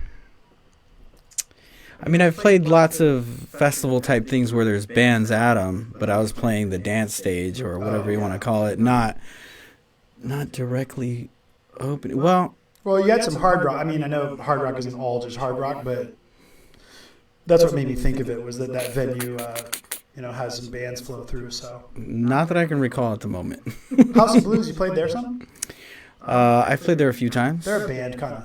Yeah, music, but right? every time I've played there, it was still just an electronic music event. Yeah, I mean, I guess I played before Chromeo when they did their band thing. I didn't even know they did a band thing. Yeah, yeah. At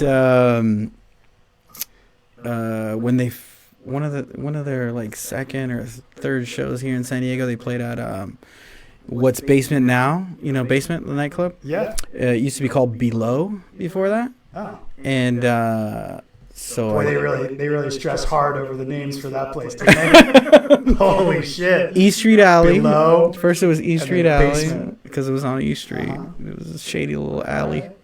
Then it was Below, now Basement. So I played with before Chromeo, before they did a full live band, drum, guitar. I thought Chromeo was like 2 people. It is. But they had the whole He had like a drum thing going, guitar. The drummer does live keyboards and like the singer, A-Track's brother. Yeah. He sings and plays guitar. Who's the So other dude? The other dude's like... at the time, there was a Oh, I was about to say Miley Cyrus' brother. That's a different band. But anyway. Mark Ronson, the producer. Well, Miley Cyrus' brother is in another band. Oh, he's in a band? Yeah. One of her brothers. She's got a couple brothers, I think. I remember watching the Family Show. Well, her dad's Billy Ray Cyrus. Yeah. Dude.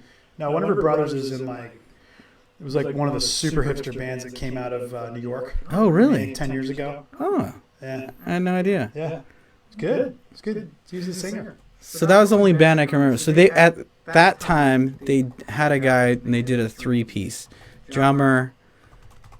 The drummer was the guy that I think he was just like a fill-in like guy, and then there's the 2 main dudes. So that was like one of the only times I can remember actually playing before a band. How were they? They were good live? Oh, I bet it was awesome! I love their music. Awesome.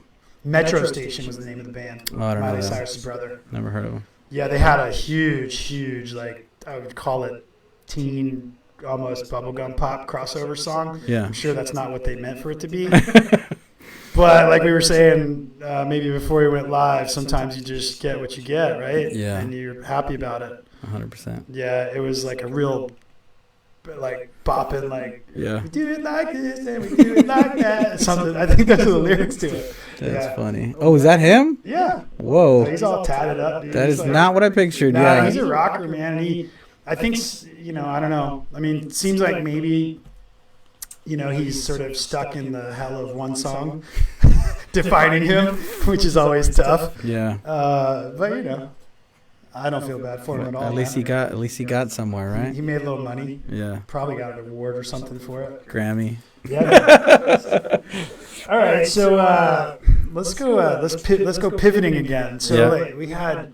God, it was all the way back at the record store, dude. Okay, record store. I owned a record store with a partner, Bert, from Siesta Records, which was a record label here out of San Diego, which kind of started that whole West Coast sound of house music, kind of like a tribal-y sound. It was like the H Foundation, Halo, Hippie, although Hippie was Would from... you say that style came from California? in Yeah, general, those or guys, Southern California? those guys really started the whole...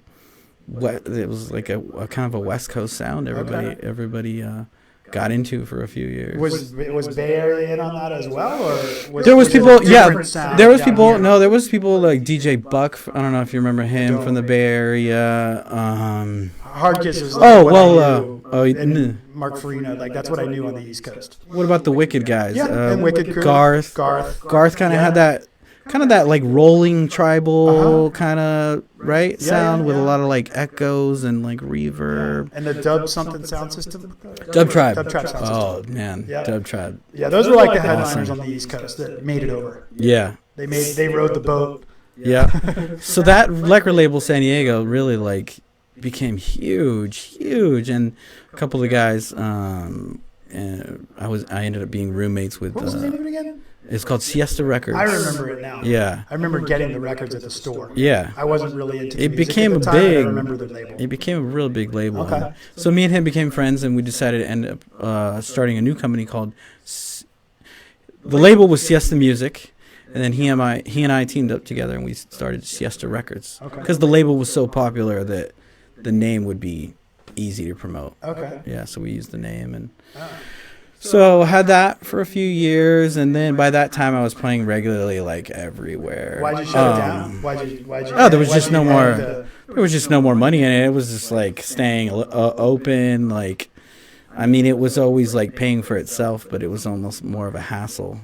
So that was like 2000-ish when came to an end, 2002-ish. 2000, when maybe everything imploded. 2003-ish or something. I don't even know, somewhere around there. But by that time, I had been, before that, I was playing like a lot of underground stuff, and I had always wanted to push like more dance music into these clubs that started opening up, these nicer clubs and things like that. So I had met a lot of people. People had stopped by the record store, and I had been fired from many nightclubs for playing techno, for being the guy who played techno, right? Because it wasn't cool to be able to play that in the club back then, Right. But I was there pushing. You couldn't sell drinks with techno, dude. No, It wasn't happening. yeah. So, but hey, man, look at now. I finally worked. The biggest club in the city is a techno club. Yeah. Right. Yeah. Let's see. So like there was like 10 years in there. Well, obviously you just gigged for a while, and then obviously 4 years ago you started Gigged doing- for a while. I've always had a day job. I was always doing something. I was doing probably graphic design. I partnered up with some people and had like an agency for a while, for tons of years. And Did you ever do rave flyers? Oh yeah, graphic that's design? how I got into it because I loved the culture of it. Well, okay, That's how I learned my sweet design skills. how I started doing graphic design was my mixtape. I wanted on my cassette tape. I wanted a cool cover, and I was always doing art in school and stuff. And I asked my friend, "Hey, I want this design," and I kind of explained it to him, and he came back to me. He's like, "Check it out! I did the design for your J card that you slip in the cassette tape, you know?" Yeah. The J, it was called the J card. Yeah. So he did a design for me, and I was like, "Thanks. This is terrible." I was You were like, fancy, dude. We used to have to like sponge print ours on the cassette case because we couldn't afford the J card. so I was like, "This is terrible." And I would ask him questions about design, and he was like, "Here's the program." Gave me some bootleg program on Photoshop, like when it was a lot different than it is now, and literally like locked myself in the bedroom and learned Photoshop for a year, touching every button. So then I started making my own mixtapes, the covers for them, and people really liked them and the designs. And then I met a lot of promoters through the records, working at a record store, not my store. Yeah. And I'd be like, "Man, your flyer looks terrible. Can I design it for you?" By the way. Yeah, they're like, you can design it for you. Here's like $100, and I was like, "Oh, they're giving me money to do design," you know? Yeah. So it kind of developed into a career for me. Oh, that's cool. Yeah, now my day job, I'm the art director for a company called the RMD Group. I saw that. Yeah, we have restaurants. We used to do nightclubs. We're opening a new 4-story place coming up in June. Are you a graphic designer? I'm the art Today, director. Art director. Yeah. Okay. So I decide what everything looks like. In what capacity? In restaurants they open, or what? Anything that we're customers doing. of theirs open, Anything that we're doing. So we're a management. We manage, own, and develop properties. Oh, okay. Right. So right now we're working on this 4-story steakhouse with a rooftop sushi lounge. It's going to be awesome. Which actually, funny story, the building that it's in, it's on 5th and J downtown. Okay. Next to I don't know if you ever remember where Dick's Last Resort was. Yeah. Everybody knows I Dick's. stumbled through there Yeah. before. So next door to Dick's is this old building that we're restoring, and that building was the first floor was the first record store I ever bought a record at. Yeah, which was That's pretty hilarious. funny. Yeah, Went how full weird. circle, It right? went full circle. It was called the Motto Records. I remember going in there. I think Johnny Thing was part of the crew that kind of worked there. I don't remember him. Motto Records? Was It's that a called- record label too at one time? I don't think it was related to them. Oh, okay. Yeah. You But- remember there was a record label though. a Motto Yeah. Records. They made some I remember really that. Cool music. Yeah. I think it was a European label, Yeah. non-American. I don't know where it was from. I don't think it was an American label. Yeah. So I remember walking in there the first time, and one of the guys was like, "Hey, what's up? Can I help you? What do you what kind of stuff are you looking for?" And I was like, I didn't know there was different names of dance music at the time. I was like, no, you know, I didn't know there was different. Oh, let's just segue right into the genre. Yeah, I didn't know there was different genres of dance music at the time. So he showed me a bunch of stuff, and literally the first record I ever bought was this. It was some label out of New York. I still have the vinyl. I can't remember what it was called, but it was this house tune with this lady singing on it, and that was it.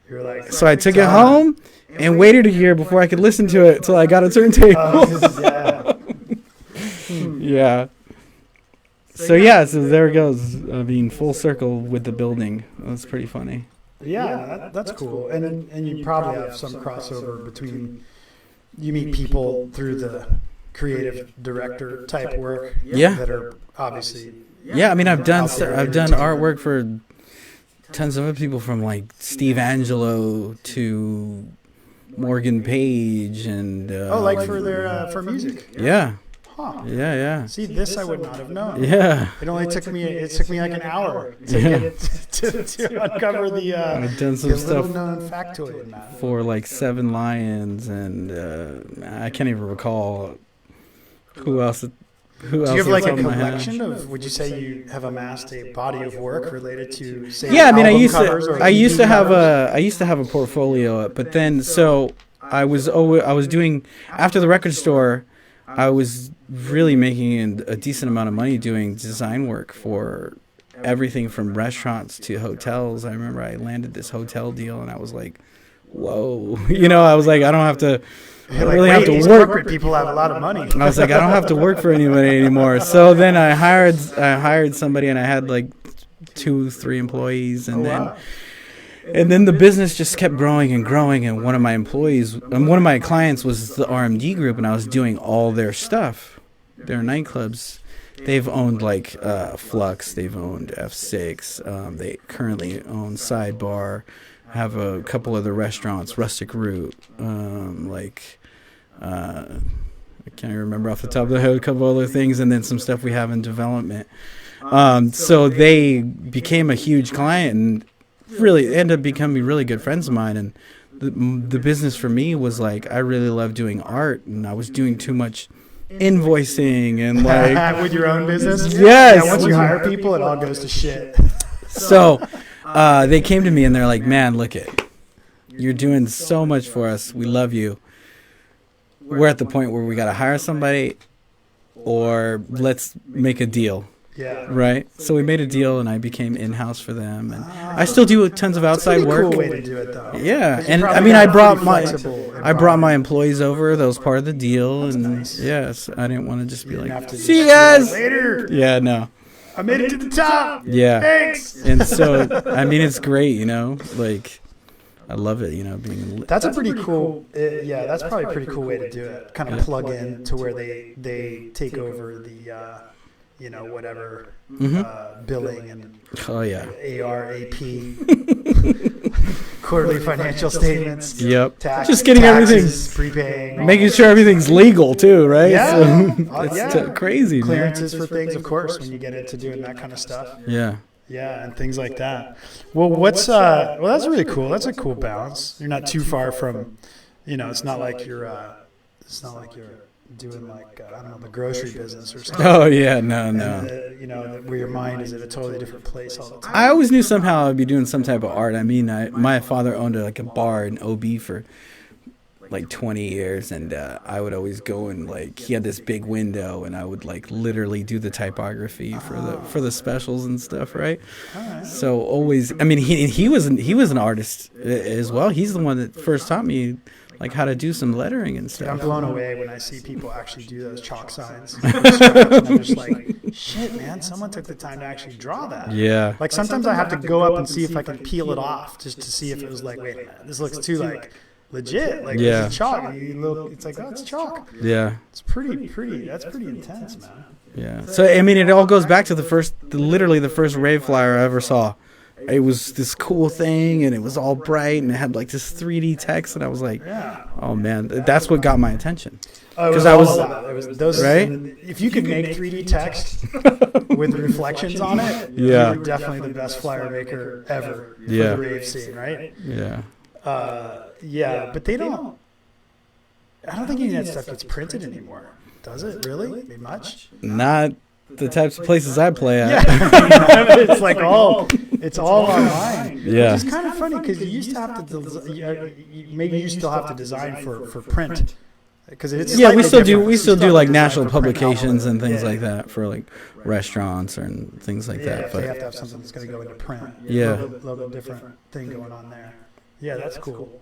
Well, with so I guess fast forward to, I mean, it really sounds like the friendships and whatnot community that you were able to be part of and really thrown into by way of the music store and buying and Yeah. some entrepreneurship in there is like a lot of that has kind of moved with you. yeah, and like I said, like some Up of the to people, present. some of the people I've met throughout the years, like, have become like owners of places I've played at, and before they were like a manager, and I'd met them before somewhere else, you know. Right. And like, even to this day, like the guys at Bang Bang, like one of a couple of the owners, Mauricio and Johnny. Like Mauricio was a DJ back in the day, Okay. and Johnny, which he owns LED and that company LED that do LED Presents.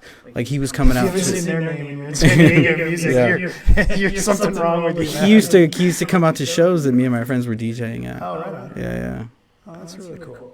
Did they, well, I guess since we've kind of come full circle to like those couple clubs talking about them again, they all, well, LED also presents, or LED also presents, they also do a lot of like non-club stuff, right? Festival, they're behind some festivals. Yeah, they do like stuff at the sports arena a lot, like Ford Yeah, over, Factories. what is it, Valley View? Oh yeah. That Oh yeah, spot. you don't know it as a sports arena. I It used to be called the Sports Well, I know Arena. Sports Arena Boulevard, but Okay. the Valley View Casino. It's named Sports Arena Boulevard because it was called the Sports Arena for like. Well, it looks like a sports arena. Yeah, I've been in there exactly. before for things. That's so funny because we'll go back for. I do design for them as well, so we go back and forth, and I'm like, stop calling it the Sports Arena.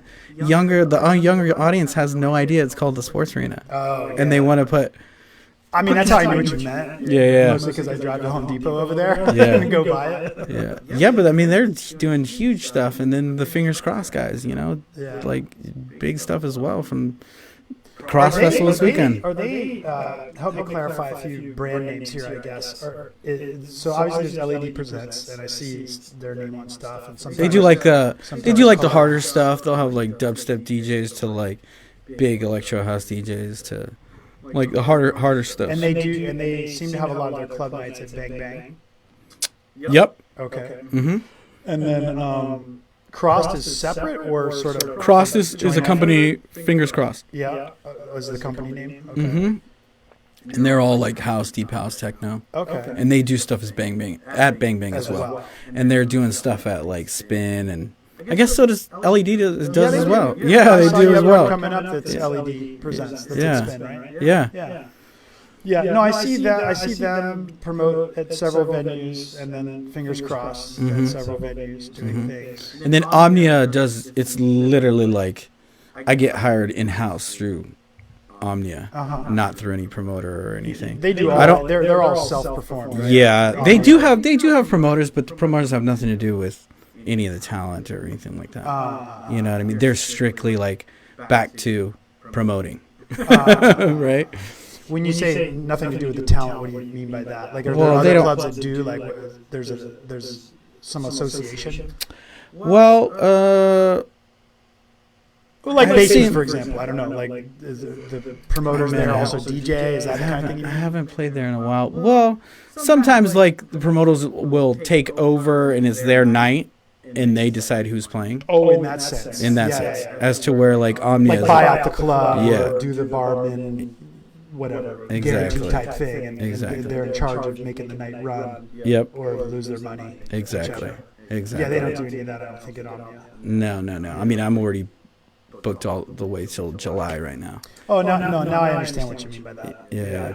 I was when I was thinking promoter, I was thinking Like it's I was their thinking lower level, like the street team, no. like the individual promoter person. Gotcha. No, Yeah, no, no. because I've seen at some of the clubs, I have seen mostly people complain about it. You know, where they have to like sell tickets as my part of the gosh. gig and the thing. It's I guess it's tough for the younger audience because the younger DJs and stuff, they're making them do that kind of stuff, and I don't ever remember that being something I had to deal with. no, never. Yeah. What do you think about that? I think It's it's definitely controversial. I think it's fucking terrible. Yeah. I think it's terrible. I mean, I wonder why, like, I don't know why, particularly if it's a bigger venue, and I'm not going to call out any names of them or the people, but you know, they're probably just complaining within their circles of friends on Facebook or Twitter or something. But I mean, they're like, I wonder why a bigger venue has to do that. You know, like, does it really make that much difference? Because, like, the parties I've promoted, like, when I've either done my own kind of tour around the country or some smaller shows on the West Coast, maybe same size shows, but just focused on the West Coast only, like a couple in a year or something like that. Like, I know from those that when we go and look for local talent to fill the other slots on those shows, like, I know that incrementally their draw is not, you know, like more than 10. Yeah. You know, like they may have 100 friends, they may have 500 friends, but they're playing all the time locally. And so if we're looking for like solid talent that does a great job at warming up or playing the end or whatever, I think that's more important than that's selling what 10 we're really tickets. looking for. Like we know it's awesome if they, you know, if you pull a, you know, if you get a snow cone and they happen to sell 50 tickets, not directly, but just because they had that many people that came and supported them indirectly, that's fantastic. Yeah. But we don't ever rely on it. No, We really don't expect it to happen. I've been to a club where, you know, they've put somebody who maybe sold some tickets and they just did, you know, they did not do a good job of DJing. You know, but they sold a bunch of tickets, and, you know, and it can't get any worse than that. You know, definitely like, for an opener or non-headlining or even, you know, direct support slot, right? Like it seems to be counterintuitive to what you'd be trying to accomplish, right? Like the person's probably already struggling, like just to get their DJ shit together. Yeah, you know, like let them focus on that. Yeah, I would think, right? But I didn't even think until you just mentioned it. I guess the really ugly side of it is that somebody who really actually has no talent, but can convince a club or a promoter that they can push 50 tickets, and show evidence of that. They really, that's a scary thing. They can get, that I hadn't thought about that angle of it as to why people got so upset in the few discussions I've seen in the last like 3 to 6 months where people got really fired up. I don't read every detail, but that makes sense as to why, you know, people would get pretty hot. In the industry about that concept. I mean, if that's what they're talking about is like basically taking a ticket seller and letting them be a DJ rather than someone who you know DJs and is out there hustling. You know, and saying, hey, if you could sell 10 tickets, cool. We're going to pay you anyway. Hey, maybe we'll give you a little extra money if you sell 20, you know, whatever. That's okay. I don't have a problem with that. That seems fair. That seems fair. That's an incentive. Yeah. It's not like you get to DJ if you sell tickets. Yeah. That's weird, dude. That's not cool. Oh, man. I never had to deal with any of that stuff. Next time I see that online, I'll have a better formed opinion. Yeah, I don't know. I don't know why I hadn't really thought of that. I guess I never saw anyone say it that way. Or I don't know anybody that specifically had to deal with it in that way. The other thing is, what do you think about, along the lines of DJs and pay and all this good stuff, that's always a controversial topic too, is like not paying DJs, right? I mean, I have not been paid in a long time, so I mean, I don't know. Like, what are you saying? What's the controversy of like? Well, I've seen a lot of people about promoters that don't pay.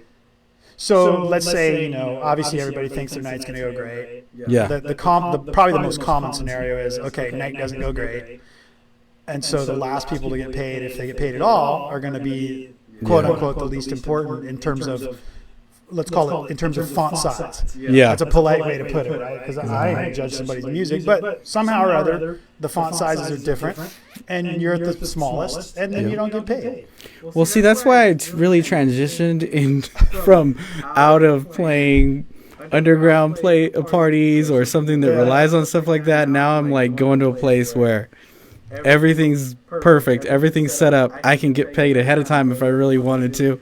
You know what I mean? Like those days for me of like switched. I was like, yeah, because I think that happened to me a couple times back in the 90s. I haven't faced that situation in a while, but it's obviously a problem. I didn't even know that. I mean, I hadn't heard that in a long time. Is that still a thing? I think like the shady side of it, again, like kind of like the ticket sale thing. I think the shady side of it, that's probably the far side of the pendulum, is where people, literally just shady promoters that just don't. But you'd think that they wouldn't last that long, but they do. Yeah, but they do. do. Well, yeah, because people, there's a desperate and period of people wanting to play. And you know of that happening here recently? No, sure. Still things? The posts that I saw recently were definitely based in the San Diego community. They weren't. Wow. They weren't outside of that. And is it like a specific, like more of the underground or more like club stuff or what? No, and I'm not so sure it was house music or like EDM, house culture, techno Nothing culture. specific. It might have been other stuff as well, other type, hip hop, whatever, just open format, things like that. That sucks. That sucks. You'd think you have to pay somebody for the job they did regardless. I would think so. It actually occurred to me, one thing I had never ever thought of was like, why... personally, I'd never been paid minimum wage ever to DJ somewhere. Even when I was starting, I might have played for free somewhere, but it was never it never seemed to fall under any kind of law, until I got to where people made me sign 1099s, and then it became legal, but kind of thing. But it was kind of funny. I was thinking because, like, I wonder if like most people, if they would be totally stoked and happy if they just got a guaranteed minimum wage to play, because you play for an hour in theory, right? Like California law now is about $15, something like that, $15.50. So you get $15 and say 50 cents to play for an hour. I wonder if that would make people happy. I don't think so. I think I just saw something like this discussion, or somebody was talking about that same thing. I don't know. I mean, that's weird, right? I mean, like a SAG, like when you're like an actor's guild. The DAG. That's pretty. The DJG. That's pretty interesting. DJ Guild. That's pretty interesting. Whatever. Anyway, we'll just be stoked that we don't have to deal with that issue. Yeah. In recent times, but to anybody who does, getting paid up front is always a good way to try to negotiate it. There's just so many people, dude, that'll play for nothing. Yeah. That's the problem. But some of the when I started out, I played a bunch of free gigs. Yeah. But I knew they were like, "Hey, we don't have a budget, but we would love you to play." Yeah. And I either say yeah or no. When it's up front, it's cool. Right? Yeah, I think when it's up front and it's your choice to make, it's cool. Yeah, but if you think you're gonna get paid and you don't, holy even if moly. there's no contract. I mean, you're talking $50, dude. You're not gonna sign a contract for $50, dude. I couldn't imagine like Omnia going, "Sorry, we can't pay you today." Yeah, or like one of those, the big promoters that I play for. Sorry, we didn't make any money. Yeah. cheers to. We're not drinking tequila, but cheers to not being in that boat. Yeah. But yeah, I guess protect yourself out there.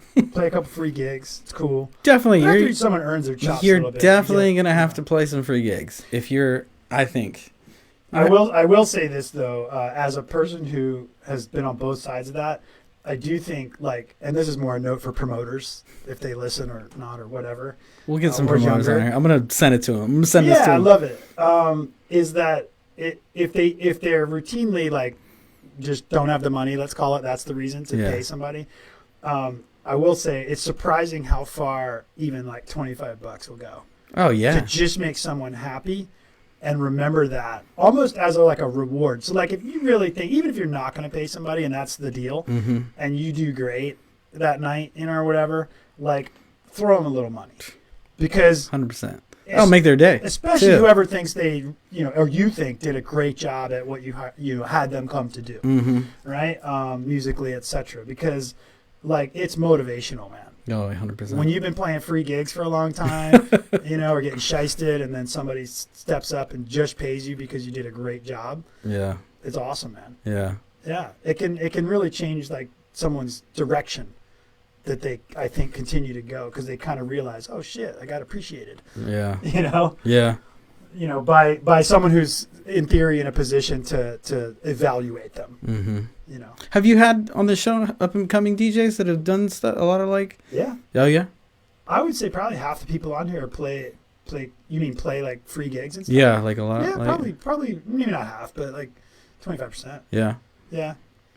Some producers, but like half are probably seasoned to the point where they don't goof around, or they just don't. Like they got their networks and their things like you.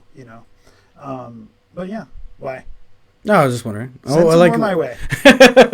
I will definitely. I get a lot of. I get a lot of opinions. people. People are always messaging me and stuff, and like, to like, hey, is there any way I could ever like open up for you and things like that, And I'm always like up to, help people out and things like that. If it fits, But sometimes I'll get the lazy people that are just like, hey, I want to open for you. I'm like, okay, what do you play? Or they don't. Yeah. They have nothing to show. I'm put together something, Like I know some hustlers. I mean, if one runs across my mind or I have one on here and I think about it, I'll definitely like send them your way. Mm-hmm. Just at least meet you, say Yeah. hello, that kind of thing. If nothing else, can't hurt them. With speaking of Omnia, I am curious about Omnia, Bang Bang. You play Basement? Yeah. Okay, Basement. Yeah. What big club have you not played at? San Diego. Crossed, you played there? I played Cross Festival like 4 or 5 times. Hard Rock. I played Hard Rock. I've played Park. I played their grand opening when they first opened. Park's a big one. They first opened, I think it was like me and Steve Aoki. They're a little bit more open format these days, so I don't really fit in there at all. Sense. Yeah. Well, your style at Omnia, at least just the night I went recently and heard you, was clearly very different from what the headliner, vibe was going to be. Oh yeah, for sure. So, but which I actually found interesting at Omnia, I thought it was cool because you're listening to any one genre to me all night, like for 6 hours, is a little mind numbing. I mean, I worked at a record store and I bought every kind of music that we came across. You know what I mean? Yeah. Like, I don't want to just listen to one thing, and I'm glad they do that, I don't want to hear the headliner play the same things I did, or I don't want to accidentally play the same things he did, or right? I do remember that night with all the, would you call that dubstep? Yes. To me, that's what I was thinking. I think so. I mean, there was some stuff in there that got a little. It was a little different from what I would think what normal, what normal dubstep it would be, but like, I couldn't believe how many songs the people knew the words to. Me either. Word, dude. That was crazy. That was amazing. Every word. Yeah. I mean, it just reminds me of how much music is out there. Like, here's this dude headlining the biggest club we've got in San Diego, and arguably top level even compared to the top club in many cities, right? And I had never heard one of those songs. I mean, none of the sounds were strange to me. Like, it wasn't like the music was like, what genre is that? It all sounded like dubstep to me. Yep. But it did shock me how many of those songs the crowd, particularly the women, knew every word to. Very, very women driven, the music he was playing. And he had a really good younger audience. Yeah. Yeah. And it was like the guy before him, his opener did a great job. I feel like he was going to I always feel like someone's going to lose steam if they have to play dubstep a whole hour and a half, drum and bass a whole hour and a half. I think that's a real challenge to keep that going. Yeah. I mean, something that's such a specific type of sound. And I don't know, usually it's just me and the headliner. I don't know. And I mentioned to you that night that they had just told me, and they'd never done that before. I don't know why. Yeah, dude, I had to get ready quick. I know. I was like, oh my god, sorry, man. I was gonna roll up 10:30, enjoy an hour or so, and talk to you, and then watch the headliner for a bit and ditch. Yeah. And I was like, oh shit, I gotta get up early. I ended up staying almost to the end of I don't know, 1 o'clock. Did or something you? like that. All Yeah, the it was madness. fun. Were you all the? I had to leave. There was just too much madness happening backstage. I left after you walked out of there. I got a bottle of water and like I wasn't drinking at all Yeah. the whole week because I was running that race on Saturday. Mm-hmm. So yeah, so it was like a little different for me. So I was kind of like I met some awesome people, and your friends were like in super party mode. Yeah. You know, and like they kept getting level up, and I Oh, was like totally. staying water up, you know, and then that dispersed, and I was like, all right. So I went and hung out over near like one of the kind of on the side where one of the big bodyguards was. I ended up having to play again. Oh, did you? Yeah. Yeah, I wasn't there for that. Yeah, it was like it was so funny because I was talking to the manager and I was like, "How am I supposed to follow this? Like I play house music, right? So Like what did you I just I let him stop it and I rolled out the song and I started with one of the hardest songs I had. Long intro. Yeah, yeah, 130 beats per minute. yeah, and they enjoyed it, so it was good.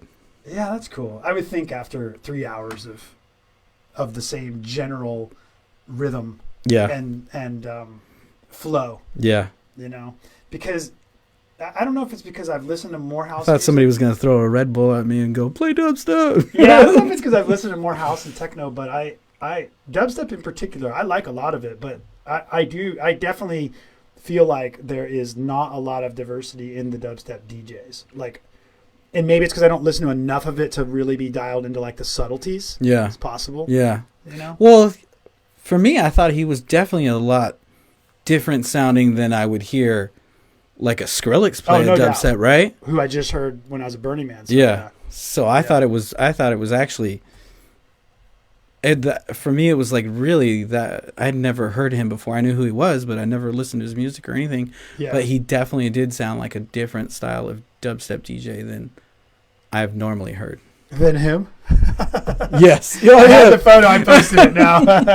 Then him? Yeah. Well, since we've mentioned his name What? and we've both DJ'd with him, Yeah. what was that from? That was a thing they did every Sunday at Wave House. It was LED. Here, my neck of the woods. Yeah, it was LED. They did Shout out LED. a crazy Sunday for I don't know how many years, but that was just nuts. I mean, that show was crazy. I think somebody I knew broke his arm that day. He like jumped off the stage. He's just a dude that was a regular there, or broke his arm or something. Yeah, that just day. a regular dude broke his arm. He was headbanging. Yeah. OG headbanging. Yeah, that was a big show. I bet. remember specifically. Wave House. I bet that place was crawling. You obviously never went when they did these shows. I wasn't here at that time. Oh, you weren't? I don't think. Was there a year on that? I don't even know what year that was. Doesn't say the year. I don't see a year. Yes, but I mean, judging from the flyer, it looks Look at maybe the- 5 years old. look at the QR code. Yeah, QR code. When those were hot. Yeah. Crazy show, man. They did really great shows over there. I mean, it was. I don't know how many people fit. I think it was just literally too out of control, and they ended up remodeling that place. So I think maybe that somebody bought it or something and wanted to turn it into something different. Okay. Yeah, but literally every show I played at for those guys at Wave House was capacity. Well, not even over capacity. You couldn't even walk. Well, and you can't stop the sound because it's outdoor, right? So, like, I'm sure the boardwalk was all crowded up. Yeah. Oh, there was people that would, not buy a ticket and just hang out on the boardwalk. Of course. I And mean, party you at can hear the it. Perfect. Like, the whole sound system's sitting on the rack. Yeah. It's like standing next to Cross. Like, you Yeah. can go downtown and just sit. I really don't know why they stopped it, but I wonder if it was around the time that they had to outlaw alcohol on the beach, and that had something to do with the whole zoning. Maybe some issue there. Maybe different ownership. I don't know. I think no. When they banned alcohol, that was way earlier. Yeah, that was like more than 10 years ago. Yeah, no, that was. I mean, I run by there all the time, like Mhm. running up and down the boardwalk, Mhm. and I'm always thinking, like, You should have seen. It always crosses my mind, like, why isn't there You should have seen a monthly something there? 4th of July, when you could drink on the beach. I was here. I had Oh, you come were? here. I didn't live here, but I had visited. You had been here. Yeah, I had friends that lived here for Holy like moly. 10 or 15 years. That was just crazy. That was something, right? Yeah. Like crazy. Yeah, that was insane. Yeah.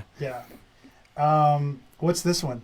I'm not letting you get away without the boy band photo. This is we did a series of events called Donut Fresh. We were all just DJs, and I think Jeremiah's in there from Boys Don't Disco.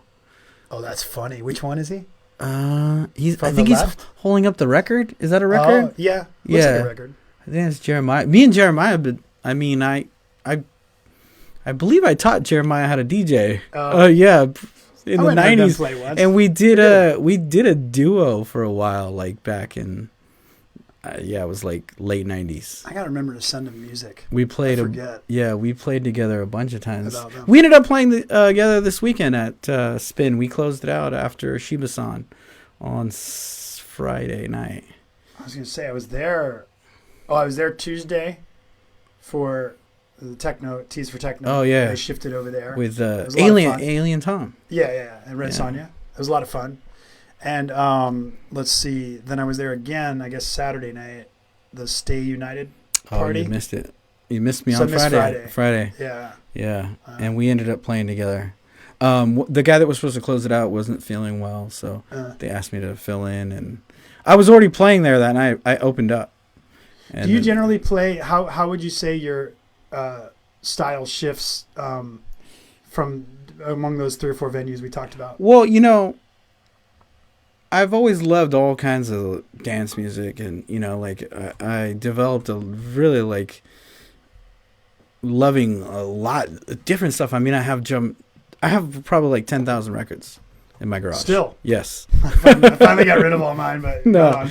I have like 10,000 records in my garage, and there's sure maybe 75% of it's all house music, but there's different types of house music, right? I love Sure. like a super deep house song to like something pretty big and heavy, and Omnia is a big nightclub, and you just got to play a lot harder there, and Yeah. Bang Bang's kind of a little bit more chill. I can play more underground there, and then Spin is really cool because I feel like Spin, a lot of people are really like dedicated to the music at Spin, because it's not a flashy nightclub. Right. They're not going It's for definitely not flashy. they're not going for It's got a great feel. craft cocktails, Right, Right. So there I can really play a bit more underground and a little bit more left field kind of stuff that I have, which is great. I mean, I'm so blessed to be able to play all these different types of spots, Oh yeah, man. and fit in and fit Well, in. it's perfect. Well, but I think it also makes sense because of where you've come from. Yeah. You know what I mean? It's Yeah. like you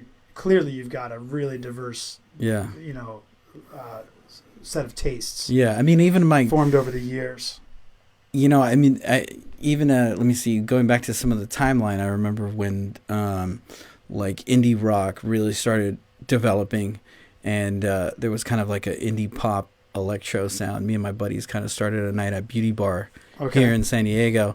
I don't know if you remember any of the beauty bars. No. It was kind of like the hipster spot to go, and we were doing all kinds of like dance remixes of indie bands and stuff. And Okay. so like music wise, anything that's been in the house genre, I've just loved, and I'm not going to ever just stick to one thing. I don't want anybody to ever come out to a show like and go, oh, I know what he's going to play. Yeah. You know what I mean? Hopefully they always enjoy it, but I don't. I mean, I the few times I heard you at Omnia, I'm interested to hear you at some other venues too. But Yeah. and I'll make a point to hit you up when I have like weeks back here, like I did this time. Yeah. And try to get some stuff going on. But it's cool because, like typically, there, like you said, there's different crowds in terms of people that'll go to different venues, maybe regardless of the music that they like. And, sometimes it's hard to get someone to go to one place or another.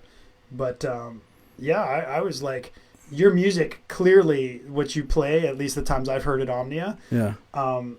is certainly, it's very, very...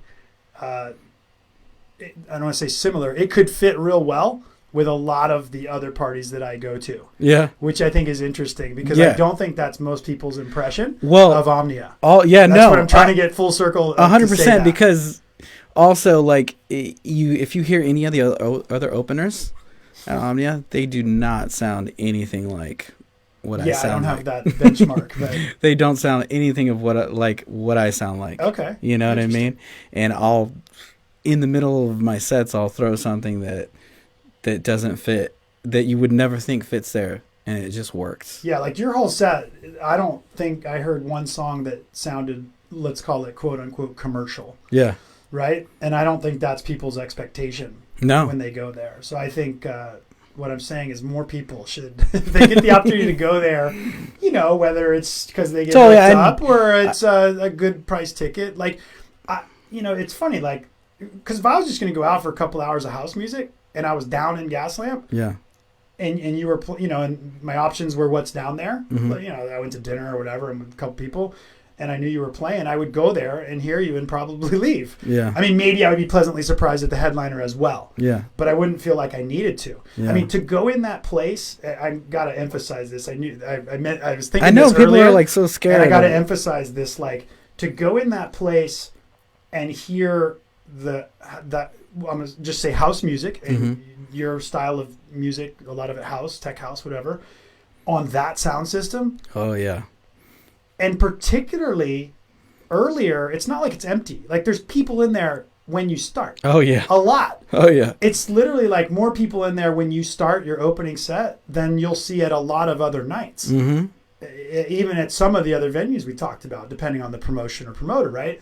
All due respect, whatever. But it's still a pretty cool night, is all I'm saying. And you're there. You could be there from like 9 to 11 if you're just looking for an early night. You want to go hear some good house music. Like that. That's my point. Yeah. It's like, I don't think people expect that No, or they realize that is possible there on some nights. No, because it's funny, through the industry, I've had friends that, you know, are doing stuff pretty big here in San Diego as far as underground. Okay. And they think I'm playing some stuff that Tiesto's playing.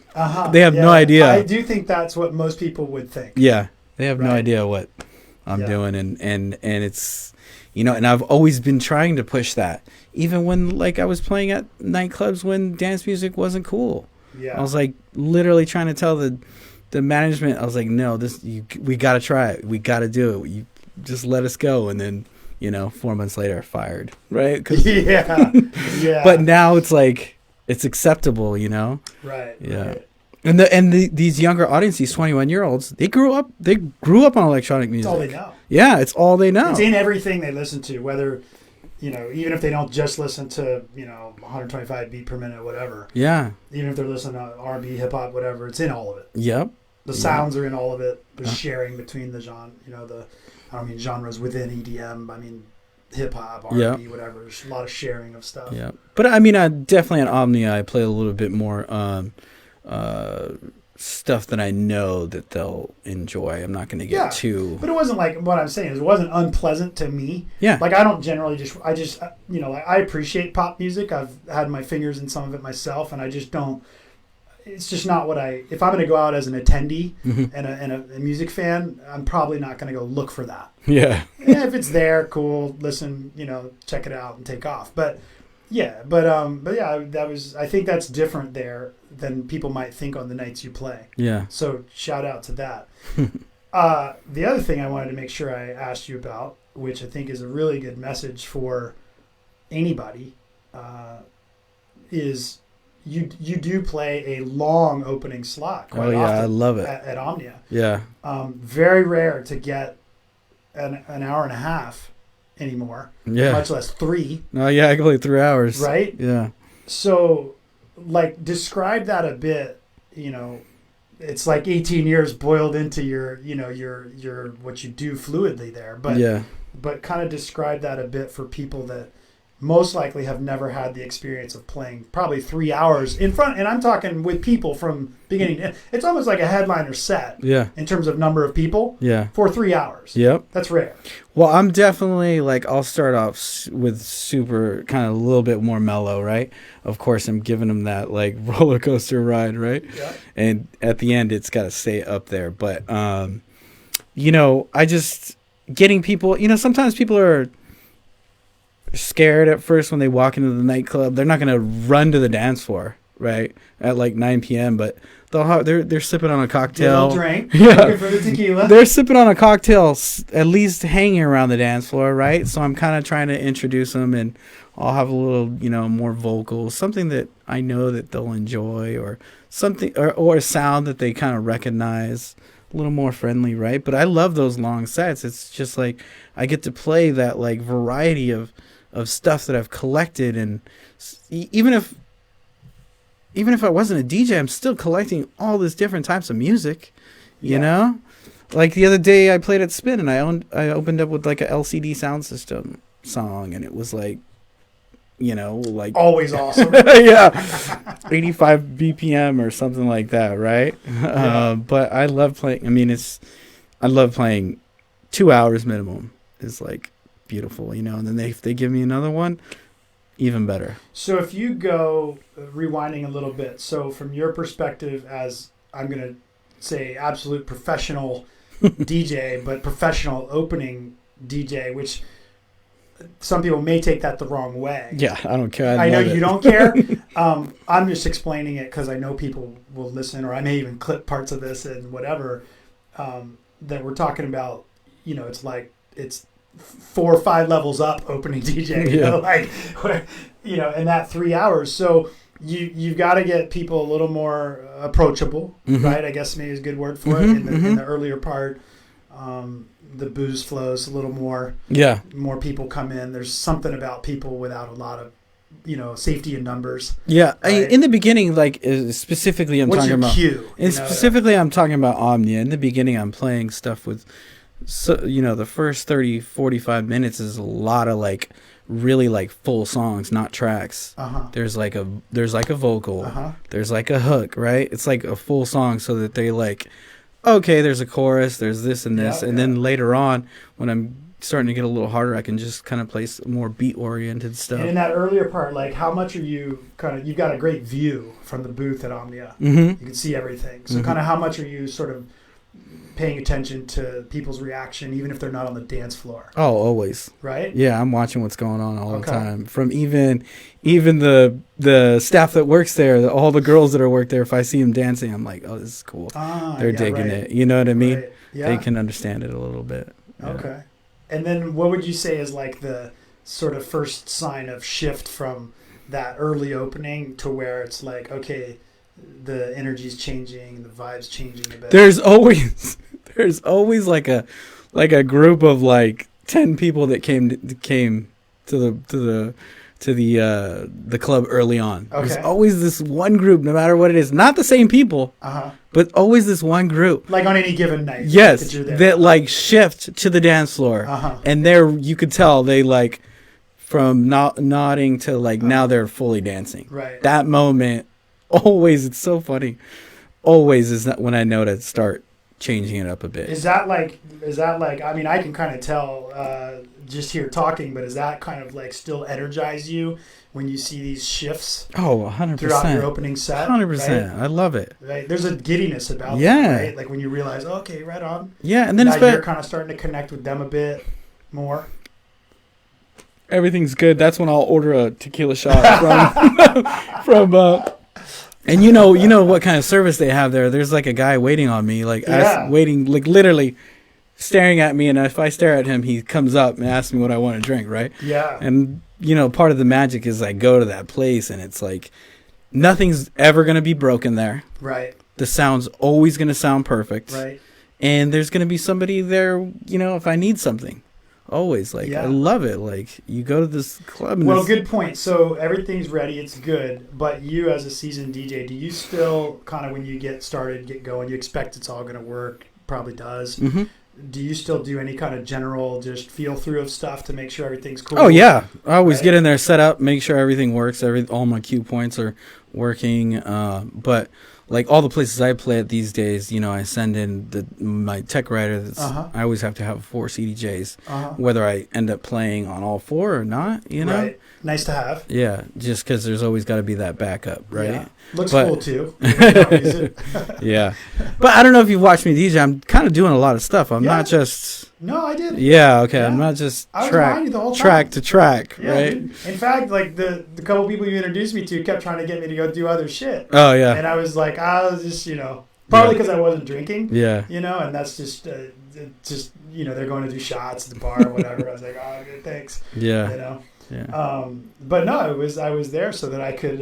Where's my picture I got of you? I only got one, I think, when I was standing behind you. But no, I got a couple. Let me oops, don't want to put it there. Drop it on the internet browser and the whole show goes down. Yay, there we go. Yeah, that's a good one. What time is that that? was cool. That looks like a little full right there, right? Yeah, it was like probably it's not long after I got in there. Yeah. On that one. Yeah. Yeah. And then, I mean, to play at a place like that, like the sound in the DJ booth is its own sound system. Oh yeah, That's I want to hear about it, dude. Right? Yeah. I got a lot of questions for you. I just, I don't know if you noticed, I to get to the Omnia part. I always wear an earpiece in there, and like just to make sure I'm not going deaf. And well, let's talk about that a little bit.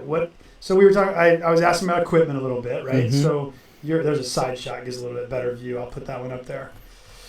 Let's see here.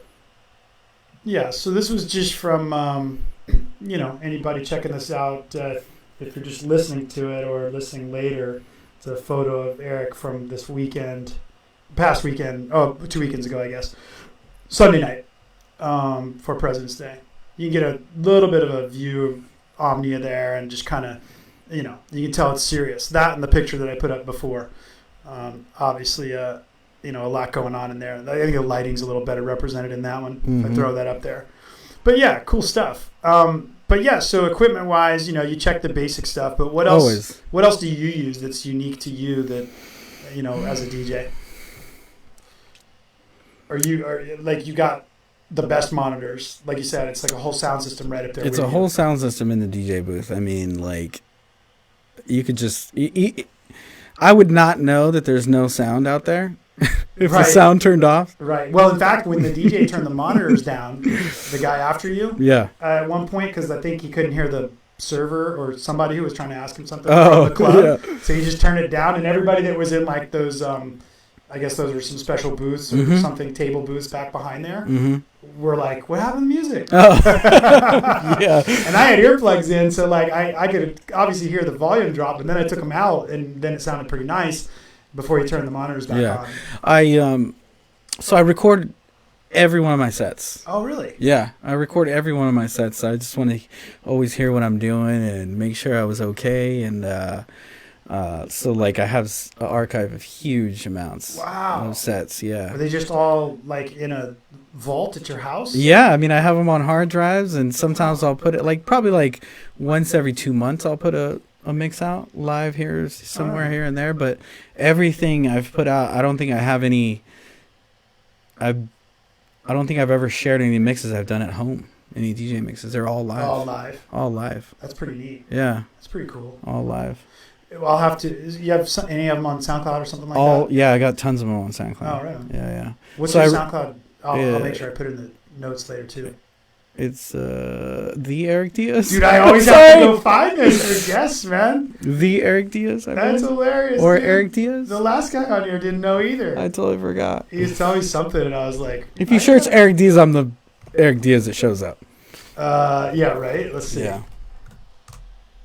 Let's see what happens. Right there, that second one. All the garbage, there it is. Of course. The Erick Diaz. Someone must have stolen Erick Diaz. There it is. If I said, do you ever have this problem? I'm sure if I said how to spell that, somebody would be like, is that 2 E's? Yeah, dude, the Erick Diaz. Yeah. Yeah. That's awesome. Well, we'll people can't see that right now, but we'll put it. I'll make sure it's in the show notes and stuff. Oh, and there's one live at LED Presents. I forget what show that was, but it'll say on there somewhere. Cool. So you're, let's say, on a 3-hour opening set. So you got your 10-person groups in there, and then they start to get joined by people that are loosening up a little bit. What's kind of the, next phase that you're like looking for or conscious of? The next phase, well, we're talking specifically Omnia. Just Omnia, yeah. And I'm doing this because it's not often, like I said, that anyone anywhere plays 3-hour sets. Or that I get to talk to you on here. And I think it's pretty cool. Like, I think it's just pretty cool. People quite often discuss, how to open properly. Yeah. Hey, if you're going to open properly. But no one ever really takes the time to describe what that is. Yeah. So I'm kind of like, you've got extensive experience at 3-hour opening sets for major acts who, if you don't do that properly, right, it's a bit of an ethereal definition if you're just looking at a Facebook or Twitter post, like what's proper? And someone's trying to figure that out, right? Like, what do they mean by all this stuff or whatever, right?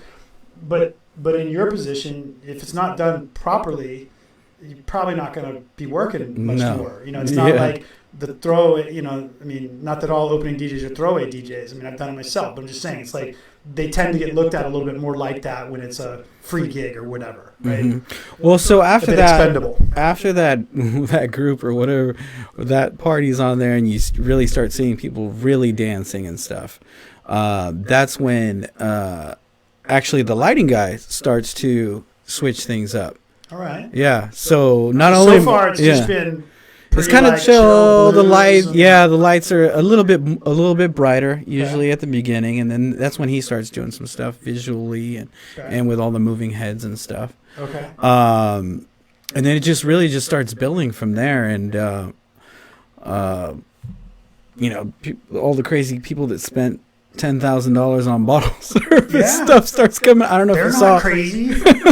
They are great customers. They are. I mean, wow. You know, I mean, I have a few of them that are always coming out to all my shows, and I'll go after I'm done. I go say what's up to them. You know, dude, a lot of it's relative. Yeah. I don't know about your particular friends, but I found when I worked at they weren't house music places. They were like hip hop places when I lived back in New York. I worked at a few places where they had not quite the level of Omnia bottle service, but bottle service and stuff. People would drop $5,000 maybe at the most. Yeah. And, you know, they were just people with money. Yeah. And some of them were assholes and some of them were awesome. Yeah. Just, you know. 100%. But $5,000 just wasn't a big deal to them. So when I finally realized that, like, you know, sometimes you hear chatter about, oh, rich this, that, whatever. It's like when I finally realized, you know what, dude, this is like a person with $10 million. Yeah. $5,000 is nothing. That's $50 to me. Yeah. They just don't compute it on the level. So like once you kind of that's out of the way, it's like, all right, whatever, dude. Yeah, exactly. Now let's see if they're cool people or not. So usually some of those people are getting in there pretty early, and they're like, I'll start seeing these like these shows, you know what I mean? And they're I saw that. And I don't know if you noticed, but like they've never told me to play any particular way or anything, right?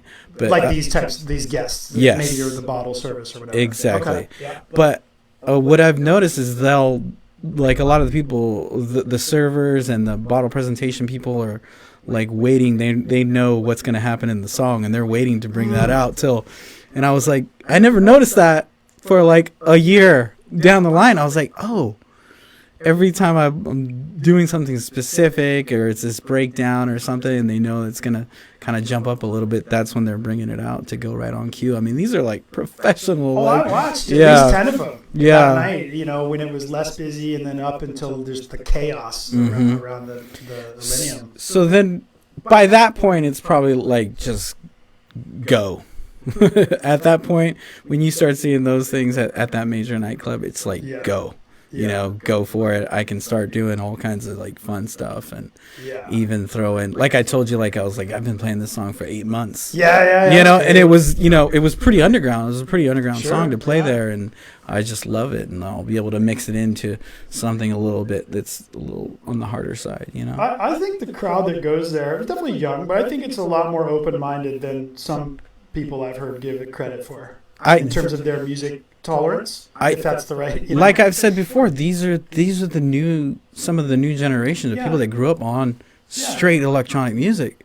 As to where I didn't discover it till I was like, you know, 15 or 14 or whatever it was. I think one thing that's easy to throw people off if they just stumbled in, particularly Omnia, let's say, like from my perspective, would be like, you know, because you know, maybe on average people have a little more money to throw around in there. Yeah, I mean, the dress code you know, I know it's necessary for certain reasons. I understand that, and I think that, but a side effect of that that's probably not great, or maybe not even intended, is like it sort of homogenizes people's look a bit. You know, because there's only so like far to the left and right you can get if you're not, you know, at Burning Man. Yeah, you know what I'm saying. But I understand why they do it, and I just think that lends itself to like maybe making it feel a little bit less creative. But musically, the whole night, I mean, people were into everything. So from that standpoint, like people are listening and dancing and having fun. So, you know, the other things kind of melt away a bit, at least for me. I'm more listening to music. So. Some people just they can't get over that, I guess, right? Well, that's for sure. It's not a problem for me. Yeah. Like trust me, I try to get people to go all over the place. Yeah. Sometimes they want to go, sometimes they don't. I don't argue with it anymore. I'll just go by myself if that's what has to happen. If I never DJ'd, I don't even know if they would let me in if I never DJ'd. Who's this guy over here? Yeah, totally. Yeah. So so I didn't get to. I got to come sometime and hear a Bang Bang or a spin. all the You way gotta up. come Well, out. that too, Yeah. and then all the way up till. You got to hear a at full Omnia, 3 we hour. go all the way up 3 hours to the main Yeah. to the main act. Yeah. I'll have to try to make sure I get that on the calendar as well. And as this week, crossed. this weekend I have to play both 3 hour slots, and I'm playing Friday. I'm playing with Oliver Heldens, and I got to play on Denon gear. And because of him. he only plays on Denon. How often do you have to do that? Switch to So, Pioneer setup? well, the first time it happened was when I played with Tiesto, and was it Tiesto? I don't know. I think it was Tiesto. Tiesto's team had sent someone specifically to come meet with me like 2 days before the gig and show me everything about the Denon stuff. Then He's a Denon guy. Interesting. yeah. Then it happened again, so I had reached out to a few friends. I think I even posted on Facebook. I was like, hey guys, you know any Denon reps that can get in touch with me? And finally found somebody, actually one of the artist liaisons for Marquee in Vegas. He used to work at a club here in San Diego. It was called Voyeur. And now he reached out to somebody that was one of the reps at Denon, and they literally like flew out to San Diego, set me up with a bunch of Denon gear, showed me like 2 hours, and they're like, here's all your Denon stuff. It's all yours. Keep it. So now I have a Denon set up at home because Omnia knows that, like, oh, if anybody needs to play on Denon, Eric can. You call Eric. Yeah. Well, that's a good way. Yeah, That's a yeah. good way to be the shoe-in, Yeah. right? Yeah. It's cool. It's really actually pretty great equipment. It's called the Prime series. That's what I learned on. It's like In the crazy. digital realm, that's what I learned on. Yeah. So I've always appreciated them as a quality, technology company. Yeah, they have really. I mean, there's some Equipment maker. cool features. There's like the cue buttons right in front of the jog wheel, instead of like, the three or On the side. Yeah. The ABC on the sides. Yep, exactly. Yeah. There's like, I forget, like 9 of them. Yeah, they always seem Yeah. to be more ergonomic Mm-hmm. to like a working DJ, Mm-hmm. like a busy DJ for purpose, not a busy DJ for show. Yep. They always seem to be a little bit more things within fingers reach Mm-hmm. type stuff, right? Like I think they were one of the first that came with the jog wheel, and I remember their jog wheel was like, it was a little wheel, but it just had really good feel to it. So now, and a little bit of texture. now Things- one of simple theirs, things. yeah, it felt like the side of a turntable. Yeah, it wasn't just like a slick plastic wheel with a dimple in it. Yeah. know? Now they have one that actually spins, which I don't think we need that anymore. Oh, Yeah. While you're playing. Yeah. Yeah. I don't really think we A need couple that people tried that, anymore. right? Like Yes. Pioneer even tried an all-in-one. I think I had them for a Pioneer while. had like this silver Techniques did it too. giant. No, yes, Techniques had this giant I had silver those. CDJ. Bitches did? Yes. Yeah. Yeah. Which I went to the NAMM show. Techniques is coming out with a brand new turntable, MK7. Somebody told me it was like $1,700 per turntable, which is crazy. But Nostalgia. yeah, I don't Cool. know. That's They're not coming back. no. They're not coming back to the club, that's for sure. Yeah, I mean, why would I? I don't want man. I love showing up with a USB stick and my recording and my headphones, and that's it. You know what I mean? Oh, yeah. The days of lugging around vinyl for me, Oh, yeah. I'm not gonna do it anymore. So speaking of the 3 hour the slots and going up to the kind of got the energy build, reading the crowd, these types of things, and really what reading the crowd actually means at somewhere like Omnia, which is what I was trying to get at there. And then you've got this handoff to, in your case. First, it's the manager will come up to me. Oh, okay. Yeah, All right. they'll always come up, introduce themselves, and then tell me kind of what they want to do. Okay. Whether they want me to stop the music. The manager of the artist. Yep. Okay. The tour manager, Yep. the TM. He wants me to stop the music, he wants me to fade it out, Okay. or he's gonna keep going. Got it. So they'll just kind of tell me that. They'll plug in all the other guy's stuff Okay. and let me know how it's gonna go down. Okay. And then the main headliner comes up, and usually we'll say what's up to each other, and Right. and How much interaction do y'all usually have? It's not like there's a lot of time, but not very much. I mean, I'll usually deal with the tour manager a lot more than. well, because Yeah. you're DJing, you're busy for 3 hours, so they're probably not there when you start. No, I mean, I've become some good friends with some of the DJs. Like Matoma is a really good friend. We'll text each other back and forth and Okay. stuff, and I'm playing with him when he's coming back. Because usually, Omnia pays me to stay there the whole night in case because for some reason headliners don't like to close. Like Millennium, when maybe not that wasn't the reason, but like where you had to Yep. play again. Yep, headliners don't like to close. I don't know when that happened. I don't know what the reason. I don't know what It's the because reason. you can't really do it better than Carl Cox. I'm not. Yeah. So they're just like, screw that. Yeah, so I've become friends with a lot of these artists like that way. Like after they're done, sometimes they'll just end up hanging out for another 20, 30 minutes, and then we talk and things like that. Then we'll talk after our sets, and Who's the coolest? the Of all the 4 coolest. years. The coolest. I would. I mean, the coolest Like team for was. your vibe, you know? The It's always coolest different. team was like Tiesto's team was like, the guy came up, talked to me. He was like, "This is what's gonna happen." He's like, "Do you need anything? You let me know if you need anything." Like, I'm like, "Oh, okay, cool." Right. He's like, "Yeah, whatever you want, you just let me know." He's got like fucking walkie-talkies to like Tiesto's team and stuff, Right. Matoma and his guys, they're like Swedish. What is it, Swedish? I think, or something like that. The coolest dudes, man. They love, and those guys love to party like I hard. bet. Like, yeah. What struck me real quick about that Tiesto night was like he almost didn't move at all. Like he just DJ'd. Like I'm sure things were going on, and I couldn't really see because I was out in the crowd. So I couldn't see up over, other than a couple little times. But just I haven't seen too many DJs that had such control over the audience with so little movement. It was just interesting. Yeah, well, like a couple weeks ago, I played with Aoki, and he's like literally like jumping into the crowd and like running around. Yeah, but and, like Skrillex gets pretty excited. Yeah. They all get wild, you know? Yeah. But it was interesting to see because, that's, I don't want to say it's an old school thing, it's just his thing. But he just didn't make his, like, just sort of his presence was it. And then, and then the music did the rest of the work. Yeah. I just thought it was pretty cool. You don't see it that often. No. And it still works. And he is a super old school guy compared to who you're talking about, like Skrillex because Skrillex grew up on the band stuff, right? Carl Cox will jump around, man. What? Does he that much? Does he? He'll move. He dances. He's up there jamming. Yeah. Clav on Stroke.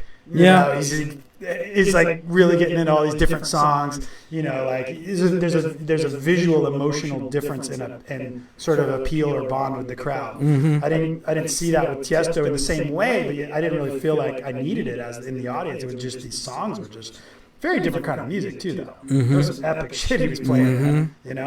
Like it felt like you were listening to a bunch of Lawrence of Arabia movies. Well, yeah, I guess he's kind of got like that drop, build.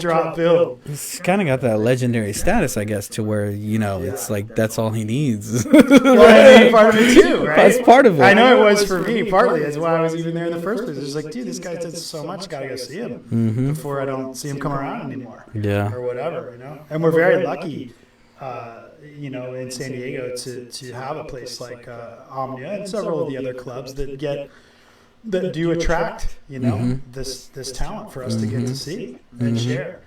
Some of it's bullshit, but some of it's really, truly phenomenal. Like music people No, 100%. that have shaped and continue to shape what we've done and we'll get to do and see. Right? Of course, man. If there crazy. wasn't people like him, making $100,000 to $250,000 a gig, you know what I mean? There'd Like be no Omnia. no, There'd be no reason for it. Yeah. Right? It would still be the what's that place? The Joint at the Hard Rock in Vegas. Oh my gosh. Yeah. Which was the jam for the longest time there in Vegas. And And then they built that other new wing and put the big nightclub, whatever that's called. I forgot the name of it. I forgot what it was called. It's crazy. I think they're remodeling that whole thing too. Yeah, it's probably like 7 or 8 years old now. Yeah. I went there when it first opened, the nightclub part, and the second wing. Mm-hmm. So crazy, dude. Yeah. Yeah, I was just there partying, man. Vegas. So I mean, Vegas is their own category. UFC fight. If you go to, you were? Yeah, I love UFC fights. Vegas is just like category you can't like. Oh my gosh, like even in the nightclub and bar like realm of like awards and stuff, Vegas has their own category because they can't compete. Like, nothing else can compete with that craziness or madness of like. Have you yeah. DJ'd there in Vegas? Once back in the day. Just I haven't had the opportunity It's not like a to. thing. No. I mean, that's been part of your last few years of. Yeah, I mean, kind of regular work. I like literally can't fit anything else in at the moment, you know. And I don't like to DJ Monday through Thursday. Just try not to do no, it. no. So anything else about the opening or just this big set experience like that you do at Omnia and kind of that you know? We just gonna have to tell everybody to come out. And Well, I'm already doing that. I tell them anyway, man. You don't have no problem with me trying to do it. You know, like I mean, I like to, you know, like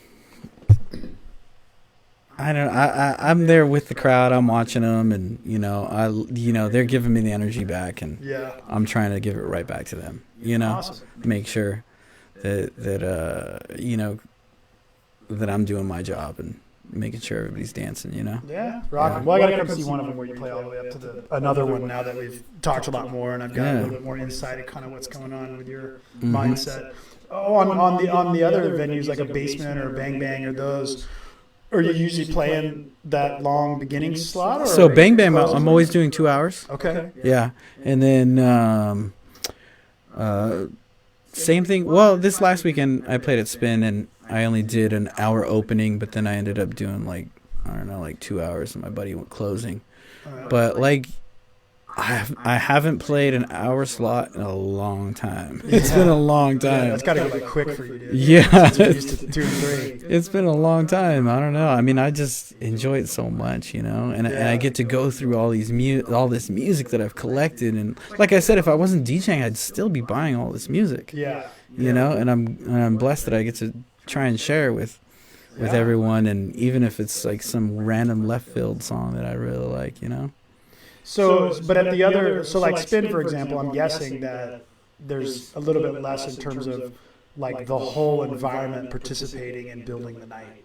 Oh yeah, Right. you know, it's Basement like maybe somewhere in between. I haven't played in Basement in a while, but Bang usually when I played Basement, it was there was like actually that was when I was doing hour slots, and I always played for a while there. I had a residency, and I was doing right before the headliner, and it was always like an hour, but it was a really younger crowd, not the same as Omnia, you know, it wasn't big bottle service stuff, but usually the guy playing before me, the opener, was already at a pretty high level, like of energy, and like getting the crowd moving. So like right there, it was go in and go for it.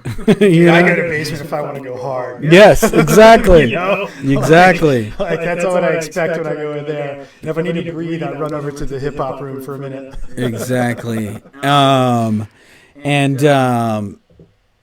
Bang is a really nice, like, mellow, just super mellow start. I'll start at like there's literally no one there when I And start. no lights. And no, just a disco not a lot ball, of stuff going really, on. Disco ball, and there's some visuals on the walls. Okay. But Don't make a big deal out of it. no, and it's like very like they keep it like one color like throughout it's the pretty night. subdued, Yeah, you got to come to one of those shows. You'll enjoy. I've been that. there a few times, but not when you play it. I'll do that. How do you deal with the difference at like say Bang Bang, where like for anyone listening, like it's out of all the ones we've talked about, that's one of the ones where there's this restaurant. Basically, when you walk in, that's what you see, and then there's I guess roughly equivalent size space next to it that is the dance floor. Well, the cool thing about Bang Bang is there is a lot of people that were there earlier, and they're on the bar side, and they've already been drinking. Oh, because it opens much earlier. Yeah. So they've already been drinking. So when they come into that room, which they call the theater, they go straight for the front, the dance floor. So they're like already no grooving. courage needed. Yeah, no. They've already got it. It's almost like going into a new spot. You know, once if you've been hanging out in the I call it the sushi room. What do they call that room? Restaurant? The sushi lounge and bar. Yeah, so it's almost like once you exit there, it's such a different, almost black and white. I guess that's intentional, but it's pretty neat. Like I played Valentine's weekend over there with a group called Autograph, and literally I get there, the place is like you couldn't even walk in the restaurant or like the bar. It was like so packed. So like right when I start, I always start at 10. Right when I started, it was like 100 people already on the dance floor right away. Right. And that was really cool. It's always fun. Yeah, that was really cool. But I still started real mellow, and they just like loved it. Like I'm talking like 100 BPM tops, you know. Whoa. Stuff. Yeah. What kind of music are you playing? It's like this super like mellow, like housey kind of stuff. I'll send you some stuff. I gotta get some track ideas. Yeah. But the great thing, the great thing about it is the sound system's so nice. That you could, and it's so good that you could play something like that, and it sounds different than you would be hearing it on your computer or wherever it is at home. Yeah. You know, and it sounds so much more amazing on a good system. Yeah, dude, that's crazy. Like, and they have beautiful setup backstage as well. Bang Bang? Yes. Yeah. Yep. All right. Yeah. Yeah, dude. Appreciate the invite. I'm definitely gonna make it to one. What? Speaking of these high fidelity sound systems, kind of another debate you'll see out there every now and then is over the MP3 wave, etc. I just love that you laughed. That's going to be the clip for this show right there. I asked that question and you just started laughing. I don't even want to get into it. Sometimes you can't even get WAV files, so I'll play an MP3. Right. On these systems, okay, the people that I have seen complaining about it, that think that you can only play on WAV and WAV's the only way to go. Play on these shitty sound systems, nothing compared to what I've played on and things like that. You know what I mean? True. I'm like, not pumping yourself up. That's right. So like, it's okay for you to play on a shitty sound system, your WAV file. Is that okay? Well, that's an interesting variable, right? So for a given sound system. And maybe an interesting question is let's say sound systems are 1 to 5 in quality, 5 being the top. So let's say you're playing on like a 3, right? Which is out of your bedroom, you know, maybe a bar lounge type deal, 2, 3. They got like just a monitor, self-powered monitor. They're giving it an effort, right? They're giving it a go, but it's tight budget, that kind of thing, right? So would you say that it makes more difference, the difference between an MP3 and WAV in that situation than it does on a really good system? Yes. Then I agree. I mean, yes. Look I'm purchasing. What you hear is a lot different because of the nature of the sound system. Look, here's the truth. I buy WAV files whenever I can. Okay. When I get promos, like every week, there's an option to download a WAV file, an AIF, or an MP3. Yeah. I'm always downloading the WAV files. Okay. Right? But if there's not, I'm playing on an MP3, and I don't see, the places I'm playing at, the audience is not going to hear the difference. Yeah. Yes, I would say if you're playing on a shittier sound system, give it a little bit more quality, but I don't. Like it's something you can do to help maybe improve a shittier sound system is just the best you can get in terms of file type or something. Yeah. Yeah, that's one thing I always thought of. The thing that struck me the funniest right off the bat with the whole those whole discussions is that it's like this people rarely does anybody mention how the music actually got created. And so from a producer standpoint, I'm thinking to myself like, dude, like I'm not sure that people are aware who haven't spent 1,000 hours or thousands of hours in Ableton, right? Like I'm not sure, and stuff before that. Like I'm not sure they're aware that so much of the samples that go into making the music start as from some sketchy source. Some lower quality Some like sketchy thing that source. they found, yeah. Right. Or they like literally recorded it from a record. Yeah, just 'cause You know what I mean? Like yeah, like just because you take some shit you found and then convert the MP3 128 over to WAV or AFF doesn't make it better. yeah. You know, so it still has the artifacts and whatever are going to be part of it. You know, so you can't.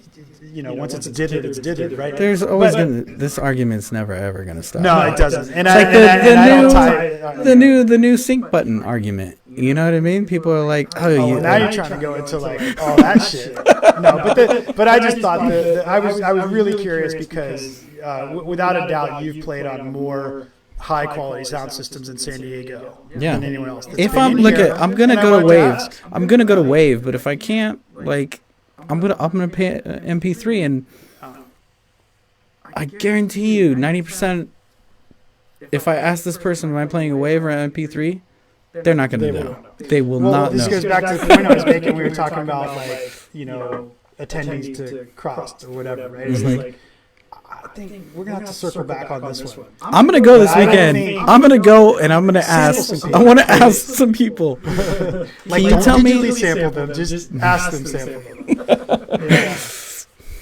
Yeah, I'm curious. I was curious what you find. Yeah. I'll be looking for that. Then I'm going to take pictures, see who's using the sync button, see who's not using the sync button, see if it makes a difference. I'm looking for feedback. Yeah. See what Chris asked me. I got this buddy of mine asked me something on here. All right. He wants to know from you, so let me see if he's... Oh, he's talking about the echo from my mic. Well, that could be true, too. When I get too close, it could be true, too. But anyway, he probably sent that to me like an hour and a half ago. So hopefully yours is good. we've had an echo the whole time? Nah, it's probably yours is good. Okay. It's probably because of the two of them. I change the setup around in here all the time, but it is what it is. Yeah. We just have to redo it. Yeah. I had that happen once in here. Me and a guy. The whole thing? No, it was Will Lavin and I. We were in here and we forgot to turn the actual mics on.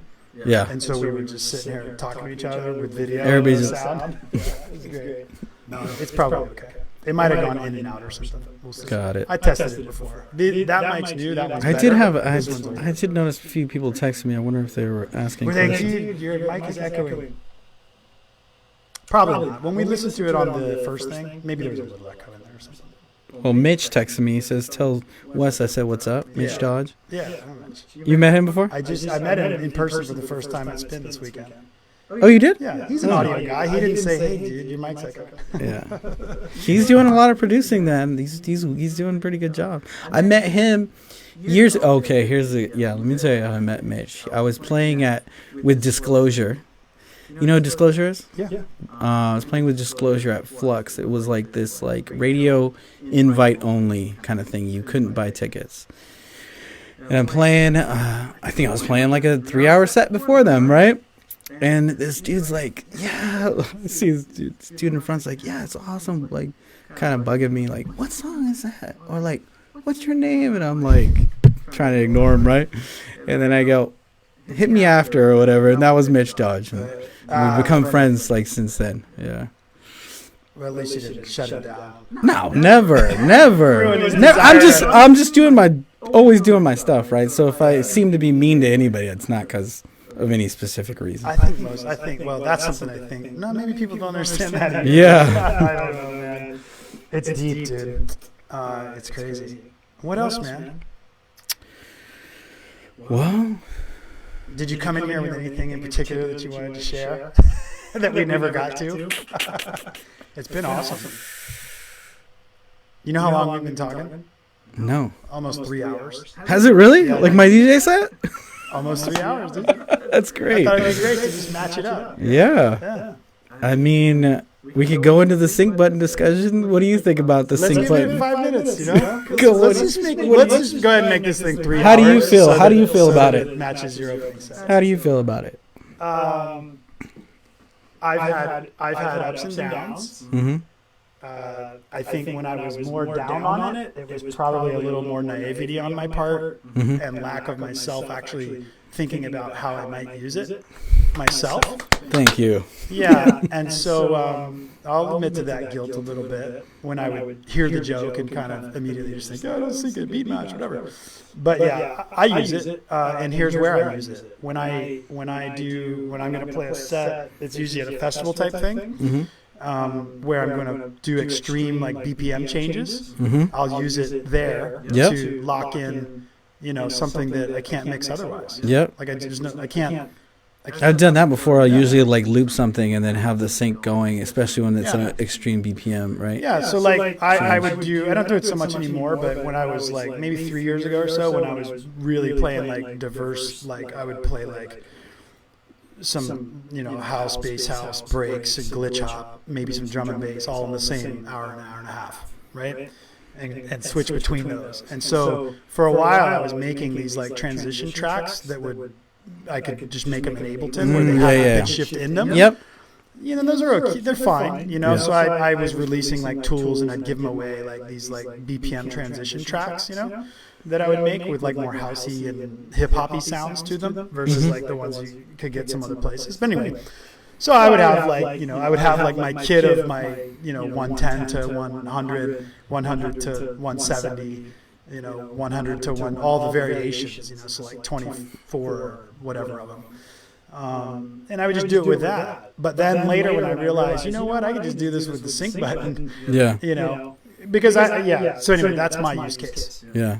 How about you? I use it all the time. Yeah. And, some of those same people, because people have said things to me, but some of those same people that said that to me said something to me when I started using CDJs.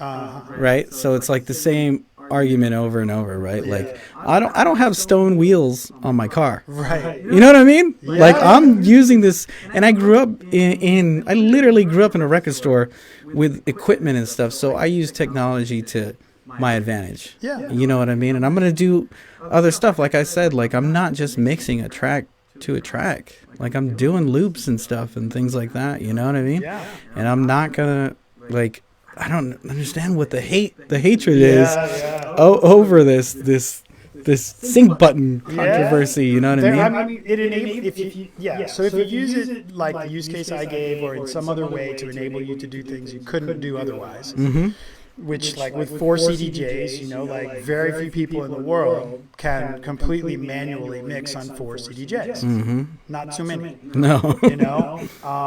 And so. And the ones that can are probably the same ones that were doing it on vinyl. Yeah. That had been doing it forever, and they got that thing.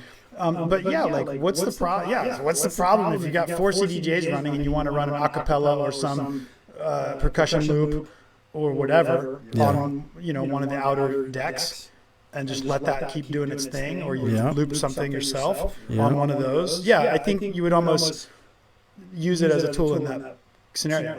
I think that's one of the examples you're talking about as well. Yeah, exactly. I mean, I'm, like... You don't need to worry about that shit, man. It's so crazy, though. I see these... Your job is performing. Yeah, exactly. You know what I mean? Exactly. Yeah, I totally agree with you on that. Exactly.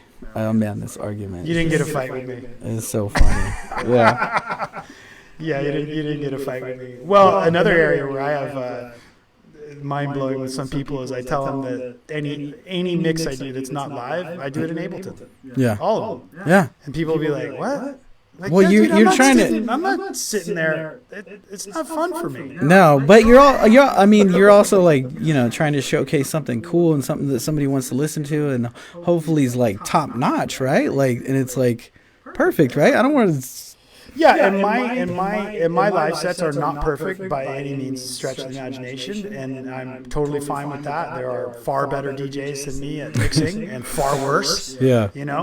But I always get good feedback from the live sets. Yeah. And personally, I just feel like they have a lot more energy in them, whether it's high energy, low energy, whatever. But it's more connected to what I'm playing and how I'm playing it when it's recorded from a live, which I like. Yep. And I just don't get that feeling when I do that same technical process in the studio. So I just do it in Ableton. Yeah. And the other thing with doing them in Ableton for me was that it actually helped me learn a ton about mixing from different perspectives than I had thought before, because I visualize everything. Because when I do a mix in Ableton, I don't just like throw the tracks in and Yeah. warp them and call Yep. it a day, dude. I go in and like I'm doing the envelopes and using EQ, Yeah. using eights, and I don't get too crazy with effects, but because I just don't do that in general. But I like to let, for me personally, I just like to let music speak, like the way the producer made it. Like Yeah. I typically I wouldn't have the song if I didn't like the way it was in most cases. Yeah. But people. I'm always surprised with people's creative uses of all the effects and all the stuff too in live DJ sets. Do you use a lot of effects Yeah. and stuff? Yeah. Like what's kind of the things you have the most fun with? Well, I'll like add to my build-ups from the loops, from the touchscreen loops up top, right? So I'll throw those. I'll have a record going, and it's during the break I'll loop this other one that's coming out, but I'll also build it up by throwing the size of the loop lower on the other turntable. Okay. Right? I've never really seen anybody do that. And if it's synced, then obviously it stays Right on. Yeah. Oh, that's and cool. that's a cool way of doing your own sort of build up. Yeah. I love that I a like lot that. actually. Yeah. I love that a lot. I gotta come learn some stuff from you. Yeah. I gotta pay attention a little closer. Like show me some tricks next time I get out to one of your live sets. Come out. There's just always so much stuff to learn, man. Yeah. I love it, man. It's been my life. You can nerd out. There's no doubt. Yeah, that's great. Cool, man. Did we make it? we're 5 minutes short of closing time. Oh, Where's it's the so manager? fun. Where's the It's tour totally manager? fun. I know he's not here yet. Where's your tour manager? You're gonna come in and do the set transition? It's like you gotta get out of here. What are you up to after this? I'm going home. Probably play some video games online with my friends. That's not a big surprise to me. Yeah. If anybody didn't notice, I work literally Monday through Friday, 8 a.m. to 5 p.m. Right. I have a day job. So if they didn't catch that, Yeah. so that's why I don't like DJing during the week. And I've always had another job, and because I never knew DJing art is like so weird. Like my father taught me to like work as hard as you can. You know what I mean? Yeah. He grew up during like the Great Depression and eras like that, right? So Yeah. whatever I was gonna do, he said, you just work as hard as you can. You know what I mean? And my day jobs always allowed me to not have to DJ if I didn't Pay want attention, to. pay attention, kids. This comes up every now and then here, and I can't stress enough. To Yep. people, like, I was always taught, when DJing, I did it on the side, and I learned it at night, and I played music until 2 a.m. and then went to my day job or went to school, whatever it was, you know what I mean? Worked twice as hard. I didn't give up something to do one thing, So, and I don't know where I'm going to be, 10 years from now. Am I still going to be DJing? Sure. I'm not sure, Yeah, I couldn't agree more. I mean, I've always had my fingers in multiple things at the same time too. Like sometimes music, would take precedence, and I can find multiple things to do in there. And when I got into doing the video game stuff and that thing, that's like even different avenues within music, has really been fun. But I actually ended up in those different avenues because of that very reason. I didn't want to be totally dependent on one income source or another. That could be scary, man. Yeah, I've been in technology business and some real estate stuff and other things. Just depends on what's going on, and a little bit like you, like just different people I've met in different places, but being open minded and I've never like just pushed away, or the few times I have, if I can remember them, I regretted pushing away, a relationship that might have been something cool. Yeah. For some naive reason. Yeah. Like I didn't, whatever. Yeah. And then later I was like, I probably should have done that. Yeah. Those are the things that I regret the most, are the ones where I'm like, dude, I probably should have done that. Yeah. Why didn't I do that? Yeah. Like a couple weeks or years later. But it's all good, man. It's awesome, dude. I don't know what I'm going to do. I'm going to get ready to I'm leaving again on Wednesday. Where are you headed? I'm going to Puerto Escondido. Doing what? Do my project for the year. Okay. So I've been working on some music with some people in Mexico. For one of my best friends lives in Guadalajara. Nice. So a couple producer friends there doing some stuff. And just part of that's, like I'm always doing, expanding like different sounds and vibes I'm working on. Nice. Exposing myself to different things. I'll send you some of it. Yeah. Yeah. And would love your feedback. Of course.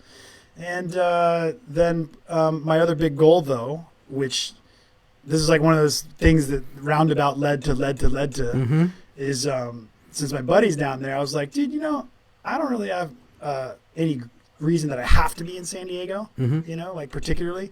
I had 2 dogs before, but the one that was mine passed away last year. Mm. So I had other plans while he was still alive. Yeah. But then when he died, I was kind of like, well, I don't really have, that responsibility. So my buddy's in Guadalajara, and I was like, dude, I'm going to go learn Spanish. Nice. And I've learned some before. Yeah. So, I can't speak it. But anyway, so that's why I was down there in Guadalajara the first time, aside from the music stuff, was I was taking Spanish classes, like immersion Spanish stuff. Yeah.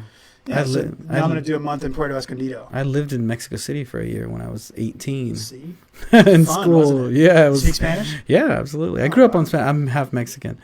Diaz. I didn't know. Diaz. Yeah, I got it. But who knows anymore, dude? Who knows anymore, dude? I toured Mexico like 2 times with my buddy. Oh my gosh, man. That was like, I feel like I lost a couple years of my life. Oh, yeah? Like in those like 2 weeks of like doing gigs down I love there. it down there. Me too. It's amazing, man. There was such a great, even in Baja for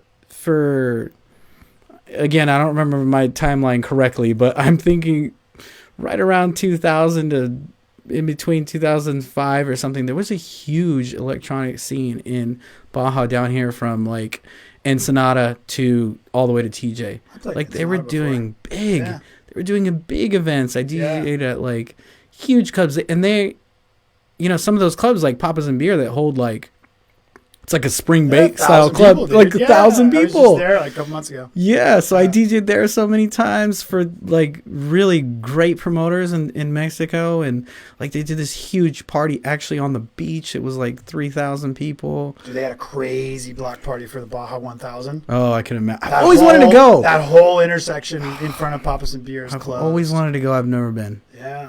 Why not? I just doing stuff probably. Dude, I'm gonna race. I'm gonna co-drive. What? In what? What's up? This is my other Mexico thing.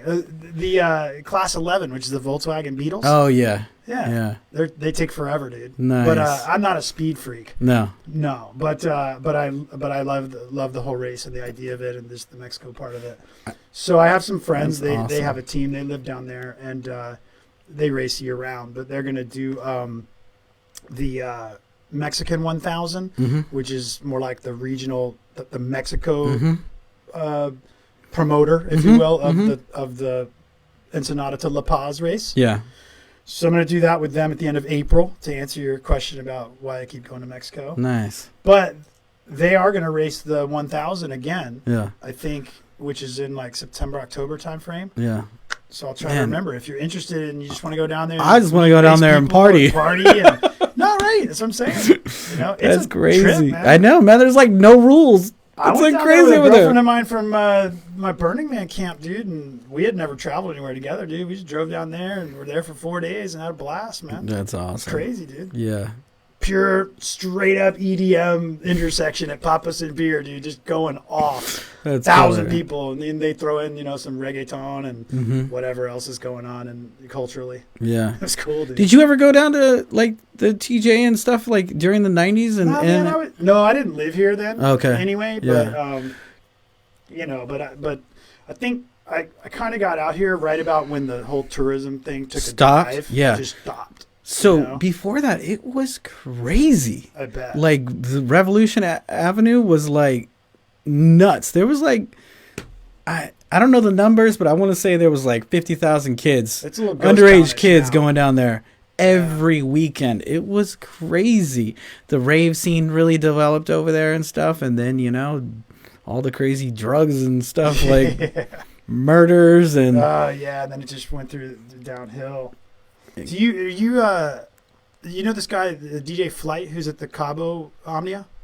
No, you familiar with him? No, I don't know who it is. I just actually saw him on Instagram. Yeah, I didn't even know there was a Omnia in Cabo. Crazy, right? Yeah, I didn't even know. Yeah. And I was just through some hashtag or something, and then I saw this guy DJ Flight because he does their day parties there. So I'm gonna go try to meet up with him. Nice. And It's like I'll I've send him seen the this- venue, I'll beautiful send him this venue. episode. Be like, yo, dude, Yeah. your counterpart in San Diego. That's right.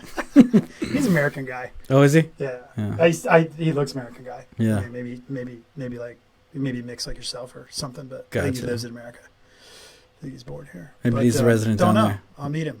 But he's a resident down there. He plays down there regularly. Yeah, it looks like it. Oh, okay. Yeah, I didn't get into too much detail with him, but I missed him the last time I was in Cabo about 2 months ago, and then I'm gonna head down there before I go to Puerto Escondido, because the flights are better to go TJ, Cabo, and then to Puerto. Oh, okay. Yeah. Otherwise, they charge you a lot more to go the other way, or what? Well, flying from San Diego is just stupid. Oh, It's yeah, just no. easy to Yeah, go you to walk TJ. across that thing. But to go TJ to Puerto Escondido, they don't really have it. It's like once a week on a Thursday or something. So That makes sense. So you could either go to Mexico City, Guadalajara, or Cabo. So Yeah. I got some friends in Cabo too, so I'm just gonna go there and maybe check out that thing. I can't imagine what that's like. Yeah. I think it's like, I believe it's like connected to like, it's not really a hotel. It's like a timeshare. And maybe Yeah. condo Something like thing. that. It's kinda big down there. Yeah. But, from what I know is that place is like top notch. Like Well, and I had a it's friend in like DJ. San Jose del Cabo too. Yeah. Like it's not the The Cabo, yeah, San yeah, Lucas. yeah, but yeah.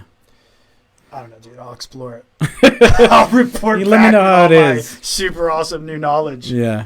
Yeah, man. But that was the answer that got us past your We did it. residency mark We did it. for time slot. Was the Mexico question. Man, thanks for But having I've me been having fun. out. Just trying to learn Spanish, man. Yeah. That's all I'm doing. Spanish and music diversity. That's what I'm doing down there. Yeah. You bet, man. Yeah. It's awesome, dude. You got a great story, man. There's a lot. There was so much to do with music. We didn't go too many other directions. No. But, you know, Next time, maybe next do it time. again, dude. Yeah, absolutely. it's good. You're like super chill. what did you expect? I don't know, dude. Yeah. I never know, man. Like, Yeah. I just never know, dude. I never know. One of the things that's been great about this podcast is I've just, regardless of what I see in like someone's Facebook or Yeah. their job or whatever, Yeah.